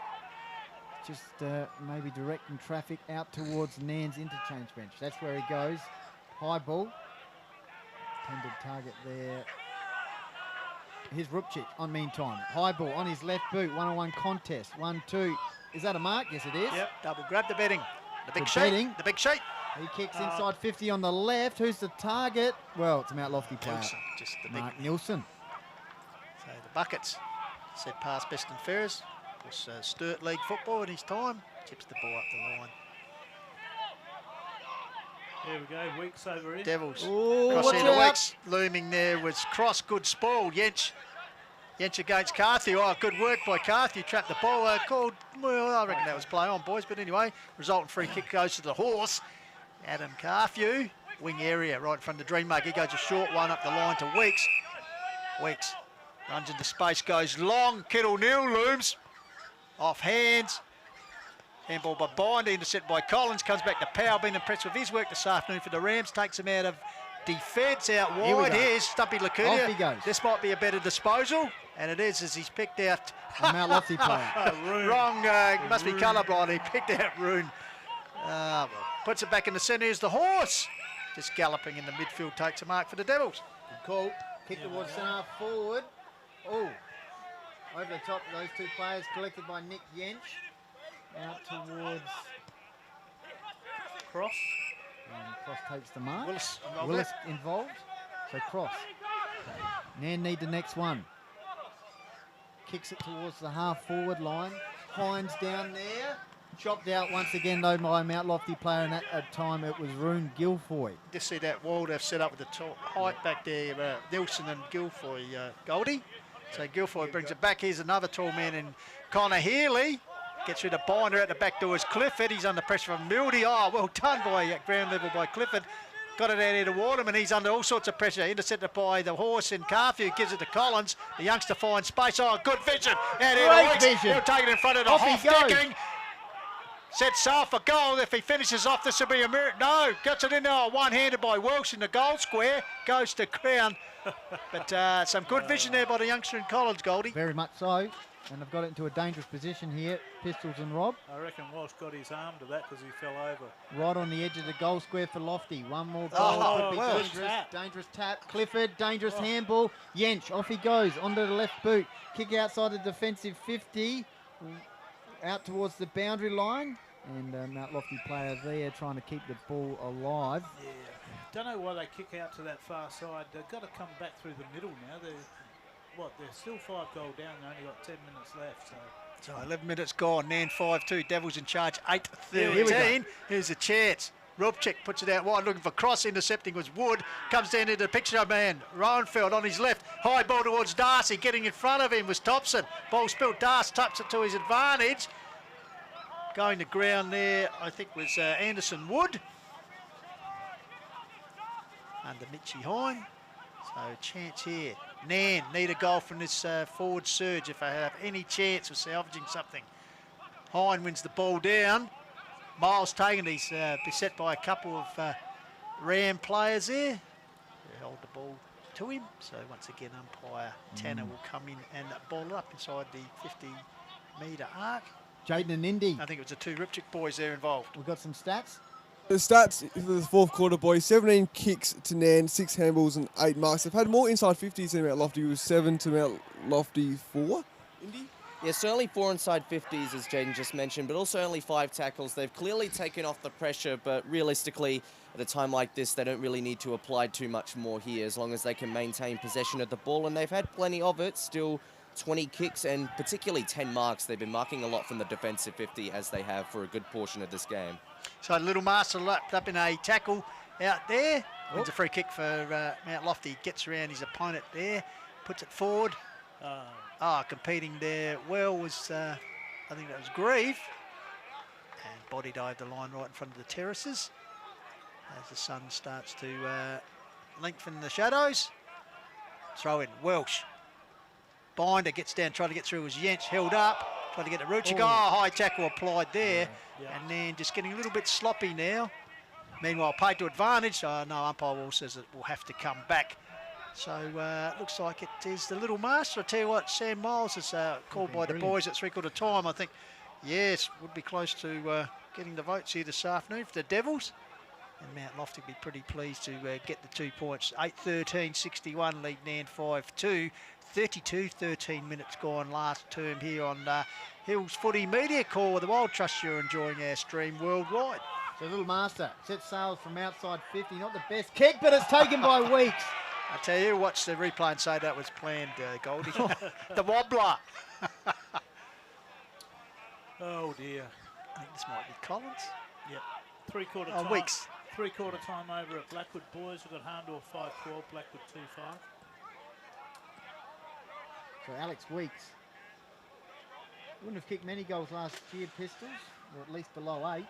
Yes, well, they didn't have too many goal kickers last year, so Alex Weeks. Oh, he likes that. Yeah. He does, though. Salutes the judge, and he might have delivered the knockout blow there, Rob. Yeah, I think it's gone well past him now. So, well deserved. It's going to be a well-deserved victory. So, 9-13, 67 to 5-2, 32. So the Devs have played really well after quarter time. So I think that second half, the third term was the one that blew the game over. Mount Lofty kicking 3-10. If they'd kicked straight, they'd be far more in front as they lead 9-13 to 5-2. Man kicking just the 1 goal in that third term. Meanwhile, back in the centre, here's Miles again. He's rendered to the ground there by Rupchik. And umpire Tanner says yes. Free kick, underside. Who's got the free kick? Miles saying, you've got to be kidding me. Really? Anyway. What was that for? Umpire Wall's getting involved. No one knows what's going on. The two men in green seem confused. Milesy says, give me the whistle. Anyway, Rupchik, Micah with the free kick. I just watched the replay. I've got no idea. We'll have to watch that. Anyway, ball up towards Dar's territory. You boys try and assess what's happening with the umpiring. I'll watch the game. As ball under the ground, Thompson diving on top of it. But yeah, that's a little bit confusing as the two umpires seem to be confusing each other. Who could make the best decision in that one? That's why we pay him full total. I think the best decision was made by Milesy. It's my ball. Anyway, ball comes out into Rupchik. He fumbles it, loses it. He's got support there if he needs it. No, it goes on his own. Straightens the ball across here to Jens, but chipping in is William Butler. He's played well today. He has. Yes, he certainly has. He's been on the bus well this afternoon. So Butler puts it across here to Buckets Nielsen. So Mark Nielsen, the erstwhile veteran, handballs onto the run of Damon Nichols, puts up the line to Weeks, the last goal kicker for Lofty. So Alex Weeks back on the mark, decides what he can do. He's got a lead here from Drew. Meanwhile, umpire Tanner says no, you've infringed the mark. Ryan Felton said can't work out what's going on. Anyway, so back here Weeks. Meanwhile, he's taken the ball and run off to advantage. Puts it up here to Grieve, who was manhandled in that contest by Powell. So there's a little bit confusing decisions here for players and commentators, I'd suggest. But it all ends up. The end result is Dougal Grieve to have a shot on goal here. Goldie at the 16-minute mark just tipped over. Mount Lofty 9-13, Nairne 5-2. Did I hear you say Goldie early in the call that he's a private school boy? Pistols, Michael? No, I just know he's from Sturt. He's from Sturt. Sturt, okay. The chances are he is a private school. He's got a good number, 23. I tell you what, he's got a He's good got kick it. on him, but it was a bit unflattering off the boot. But I tell you what, it's effective. Got the desired result. Got the chocolates. That's all you need. So Mount Lofty just cruising away here at 17 minutes gone. They've added a 10th goal, 10-13, 73, Nairne 5-2, 32, Rob. So 41 points. yes. 41 points. So, well, as I said, Daniel Lackenby be pretty disappointed with this effort. Goldie? 4 of the 5 goals kicked by Darcy Hourigan. He needs more support if the Rams are going to get some wins over the coming weeks. Meantime, Binder against Healy. Binder won that one down, and it's come down straight down to ground level. So umpire Tanner will throw the ball up once again. It'll be Healy against Binder and Ruck. Binder front position, wins it down. Here's Mussolino, fumble. Good pressure, and the umpire says he's held on to, and so Mussolino earns a free kick. He's been fairly quiet, the Savo too, boys. Kicks into the middle of the ground, and once again turnover. Nielsen kicks it towards the half forward flank. Powell collects it for Nairne, went one way then the other, sweeping handball over the top towards a teammate there in Hooper. Bursts through a tackler, kicks it towards half forward, 1-on-2. Darcy Hourigan meeting a sandwich, and once again Mount Lofty chopping out there through Rune Guilfoy, and he kicks it in the middle of the ground and taken by Kittle Nil. I think the lesson there is if you've got false teeth, the commentating makes it a bit difficult, Goldie, as he puts it out into Butler. As I said, been impressed with him this afternoon. Drives the ball forward. Come off the chest there, Grieve. And right in front of the Bronte Hoff decking, the ball goes over the boundary line and we'll have a throw in. So Mount Lofty bouncing back after last week. Good win here. Throw in. Binder gets the ball down. Tamed by Ruchik, still battling as you'd expect. Goes to ground as the ball's held to him. So umpire Wall will come in once again and ball up. So Ruckman Gava, Welsh, Binder. Nil all draw that one. Ball hits the deck. It was Carthew climbing up off the deck with the ball. So once again, Binder, Welsh. Binder flicks to the back cleverly, taken by Reinfeldt, gets a quick kick away, tumbles one forward. Burgoyne's there, good defensive work by the skipper and Nichols. He's got support if he wants it, but goes by the foot up the line towards Healy. Mildy got rid of his opponent, gave it to Miles. Miles chips it forward. Stacks on the Mills. Here's Gonzalez lurking. Cleverly taps it out to Weeks. Throw. Called it a throw. An umpire, as you heard Rob Shear would say, alleged it be a wrong disposal, a throw. So free kick taken by Revington, the Nairne skipper, deep in the back pocket in front of the Hoff decking. He goes across. Dangerous as it comes off. Hooper goes to ground, pulls the ball back under him. He's under siege here. Taken by Drew. Sockers it forward, only as far. Hang on, the whistle is gone. The academy boy has called it over the boundary line in front of the terrace. So 10-13 Mount Lofty, Nairne 5-2. 20-minute mark. So the Devils, after the loss last week against Blackwood, have bounced back really well here in this round 2 clash from Nairne, the Qube Logistic Oval in Nairne. It's inside 50 here for the Devils. Clearing kick from Nairne out of the defensive 50 by Cross. Guilfoy, Kittle Nil involved. Here's Nick Yent from Nairne. He's wrapped up the tackle by Kittle Nil. Great work there, holds the ball up 16 metres out from Mount Lofty's goal. Is it me, Goldie, or do umpires wear their shorts longer these days? Look at those, they're long pants. Hey, got to laugh about something, boys. They are down below the They knee, are. Well, I'll tell you what, they'll be laughing out at the Velodrome tonight because Birdwood 12-3. Pretty accurate kicking, boys. Kangaroo 8-6. Score from down there at the place formerly known as Uruna. Inside 50 here. So that was down at Kangaroo? Yes. Yep, and give you update, Lobe 9-3, Uradler 8-12. So Uradler, 3 points up. that's 10 goals to 9. 3 points up. That's the score got at the Three-quarter moment. time? I cannot tell you, I'll just tell you the update, so wait to see what's happening there. Meanwhile, Nairne chipped the ball across to Hooper, right in the Devil's goal square. Got nothing really on offer. still undecided. You think the umpire would call him on, but anyway, kicks the ball further afield. Up was Butler, gathered there by Sarah Katnich, debutant. Jaden and Indy, anything you want to add, lads, as we head towards the 22-minute mark? Cheers, Goldie. So, yeah, 27 kicks to Nairne compared to 35 for Mount Lofty. In the last 10 minutes of this game, Mount Lofty have been really getting into their forward 50, and it's been virtually staying there. Indy, much to add, mate? Well, there haven't actually been too many other inside 50 entries in this quarter beyond the last couple of minutes for Mount Lofty. Only 9 inside 50s in this quarter, as well as only 6 hit-outs, which is quite a downgrade compared to what we've seen in the game so far. But once again, they have the lenience to... Okay, the ball going forward there. Free kick To goal scorer, is it? Could be Burgoyne. Yep. Don't know what for. Oh, dribbler. Kicked it. Yeah. So we'll just watch the monitor here, Goldie. Perhaps you could pick it out. I think Roon fell over Neil, didn't he? Or Mark Nielsen, I think. Or Nielsen? Roy Guilfoyle. Yeah. fell over each other, I reckon. In the meantime, it's a goal for the Rams. Yep.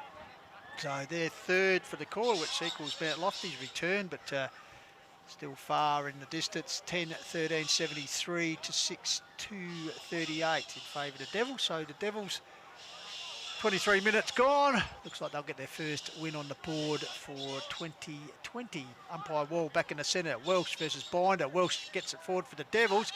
Coming to meet it was Grieve. Welsh followed up at ground level, taken there by Rubchik, still battling, gets it out to Reinford. Oh, the old don't argue as he shrugs off an opponent, gets a high kick. Out.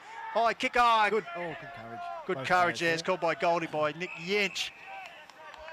And the ball held in underneath Damien Nichols, the Devils What do captain. you Celebrate his first win as a skipper. Any of us allowed on the oval? Can we get the lads out there, have a chat to Damien Nichols after the match? Well, First, possibly, might, if you want to sneak down there, Goldie. I might give this a crack. All right, as Nick Yench body over the ball, heavy contact there, but he's held the ball as Goldie departs. Am I allowed on the oval? Yeah. But you can go where you want. Well, I know I'm not. You but paid your You paid your $10, Goldie. Go where you want. That's a throw in. Binder. Welsh over the top. Got it. Waterman. Mussolino's there. Cross. Well done by Cross in the cricket pitch area. Tumbles 1 forward. Come out to meet Dars. Clean bowled there. Tamed by Roon Guilfoyle. Effective in defence. Puts the ball out wide towards Anderson Wood. Wood's got support there from the 50 gamer in Norton. Puts it further afield. Big leap out there. Oh, got his hands to it for the Devils as Carthew. Ball comes to the ground right in front of Coach Lackenby, standing in front of the coach's box there, just taking some notes. And as I said, Rob, probably a bit disappointing for Lackers here this afternoon. Yeah, I think he would have liked to have seen a better performance than that. So just makes they've got to win one that they would have expected to lose. Absolutely, yeah. And low, as we said, as a sprint for the season. And the Devils, if they'd lost today, it would have been 2-0. Well, and only another 6 games for them. So there'll be a whole. If you're Ada and that get up, there'll be a whole lot of teams on 1-1. Could be the bottleneck, as they call it. Yeah, so out here towards Cross, close to the boundary line to keep it in play. No, as he's stepped over the boundary line right in front of the Nairne's coaching box. So 25 minutes has ticked over, boys. Can't expect much longer to be going. 6-2 Nairne trailing the Devil 10-13. 73 plays 38 on the call of the Wild. Ball locked in there. Miles, typical fashion on the bottom of the pack, holding it in. Well, they wouldn't let you on the oval, Goldie. You're back already. So umpire Wall He hadn't moved. sets it up. Not yet. Binder gets it out wide. Rupchik. Got across the cross, gets the ball here, intercepted by Damo Nichols. The Magic good Man runs tackle. into trouble, gets it back to Norton. The 50 gamer gets a quick handball up the line to Dirty Harry Callahan. He's locked up. How is that not holding the Well, ball? the Nairne boys screaming it out the crowd, Fair but dinkum. I don't know. Rob will have to look at that one. Perhaps we can review this during the week. Chilly out here, isn't it, Rob? Oh, mate, it's chilly, I'll tell you. It's 4 o'clock, mate. Boys, you're starting to sound like Colo. It's a ruck duel, run down by Binder, off the ground there by Norton, bouncing ball. Oh, courage. Cross. Heard it, and there's the siren's gone, and finally it's the Lofty getting on the board. 10-13, 73. They have defeated Nairne at 6-2, 38. Rob Sherwood. So a pretty convincing win for the Devils, but as I said, that third quarter. Yep. 7, what they kicked 3 goal 10, sorry. Yep. They could have won by a bit more as Goldie is seeking out an interview for us here in seek of Damien Nichols. He's heading that way. I think he's just grabbed him, so... Grabbed his attention. So, yeah, after half-time, mate, total domination by the Devs. It was, I think that how much that brawl at half-time had to do with it. Yeah, which side sort of responded better. Yeah. So, Goldie just waiting down there. Good to see after the game. There was obviously a few heated moments, but mutual respect for each other being shown there by the players. All shaking their hands or tapping as you do, tapping the elbow or the knuckles. Getting tapped a little bit at half time too, Rob. I'd suggest, boys. But cheek, fist to cheek. Yeah.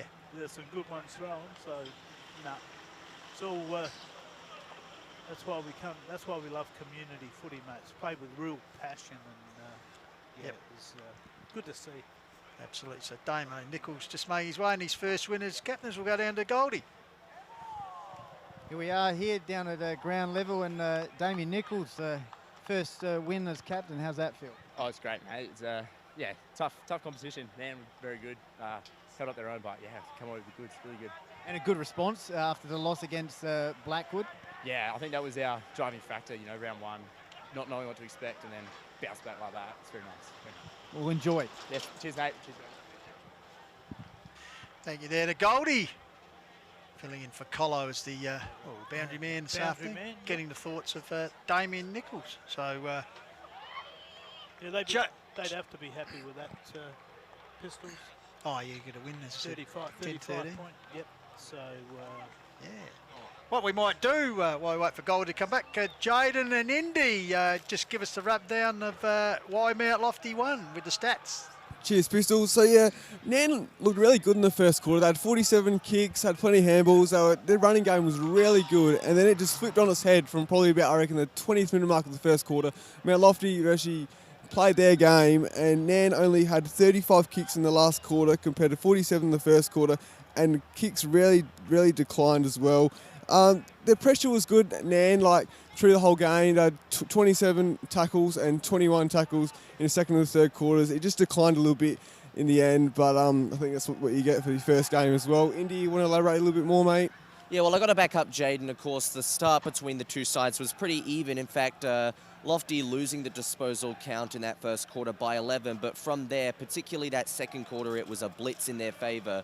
27 plus disposals in the second, 14 plus in the third, and they only won the disposal count by 5 extra in the fourth, but by then they could take the pressure off as they did with the tackles as well.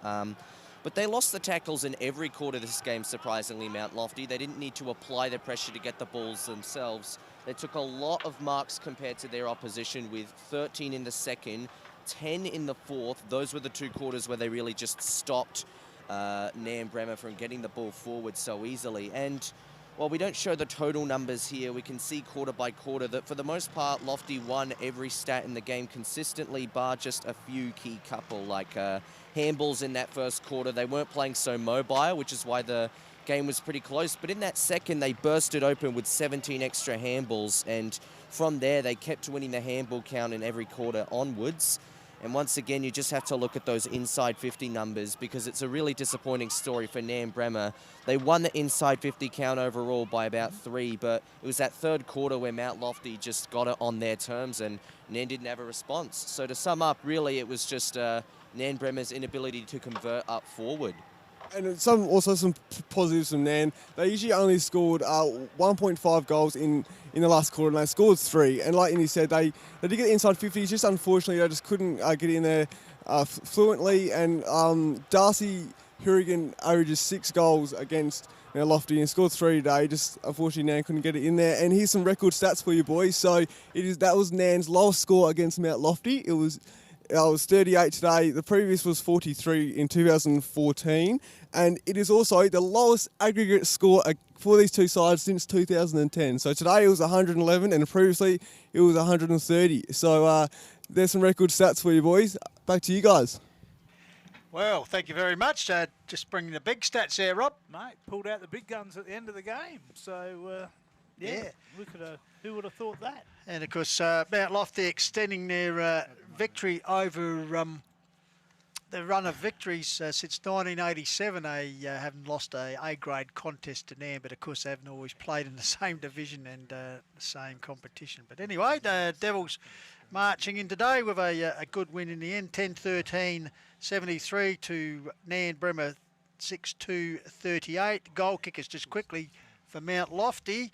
Gonzalez with 3, Mildy with 2, Healy 1, Miles 1, Drew 1, Weeks and Grieve. And, well, just bring you in a minute around the grounds as we finish Darcy Hourigan with 4 for Nairne, and Cross and Burgoyne with the other goal kickers. So as the boys said, Das a shining light by himself up there in the forward line for the Rams. Yeah. As we go around the grounds, and big Harndorf results. 8-13 have defeated Blackwood at 3-7. So the Magpies marching on. Number 37, I think, Goldie Correct. in succession. And, well, Onka Valley and Mount Barker, I wonder if you had this on Sportsbet, have drawn 7-7 apiece. Rob Sherwood over at Balhanna Oval. So, as you said, cat amongst the pigeons in well, to make up in this short season to make the top 5. Well, they're going to have to make up some ground. No, mine and Colo's tip for the flag. So well behind Lobie. But, yeah. Well, it depends on the Urada result. Well, Yeah, well, last score he had was 9-3 Lobie to Uradla, 8-12, which effectively is a 10-goal to Yeah. 3-point a lead. 3-point lead to Uradla. If that's the last score, we'll try and get confirmation of that score before we go John off. Travolta. Yeah, John Yeah, Travolta. so, But anyway, just looking at it, well, as we said, tight opening, 1 goal to 1 goal 2, I think it was. 1-1, sorry. Corton Devils led by a point. Then they got a little break in the second term, kicking 3 goals to 1, 4-3 to 2-1 at half time. Then third quarter really blew the game open. As I said, if they kick straight, they actually added 3-goal 10 to lead 7-13 to 3-1 at 3-quarter time. And little bit of a mini comeback by Nairne Bremer at the start of this last term, but countered by the Devils, end up 3 goals apiece. And as I said, the final score 10-13, the 73 Devils, 6-2, 38 to Nairne Bremer. So that just about wraps it up here, Goldie. So it's been another enjoyable. It's good to have the footy back and a good crowd in the house. Obviously, the Nairne people would be a bit disappointed, but I think as Toddy Hire said, they had a win in the reserves, also the under-18. So and some good before signs we there. go to Pistols, happy birthday for Absolutely. during the week champion. Thank you very much, Robbie. Good to see you getting a few best wishes from a lot of people. Lots of love in the van. Lots of love in the van, hey? No, it's good, mate. All right. Well, we must thank once again our sponsorship partners, broadcast partners, Sports Interactive, Mortgage Choice, Dartfish, Jarrett Nissan, Adelaide Star Buses, Business Plaza and Chris Shaw Accounting. Of course, thank you to Jaden J. Hill and also the 500-man Indy Rogers for his fine work. Glenn Rogers behind the camera, as always, giving us the good pictures. And, of course, the man who puts it all together, the Cecil B. DeMille of Dartfish Where's he gone? in He's Dallas disappeared. Rogers. And, of course, Matt, the roadie, for his good work in transporting the Dreammaker. And Goldie, thank you once again for your good work this afternoon.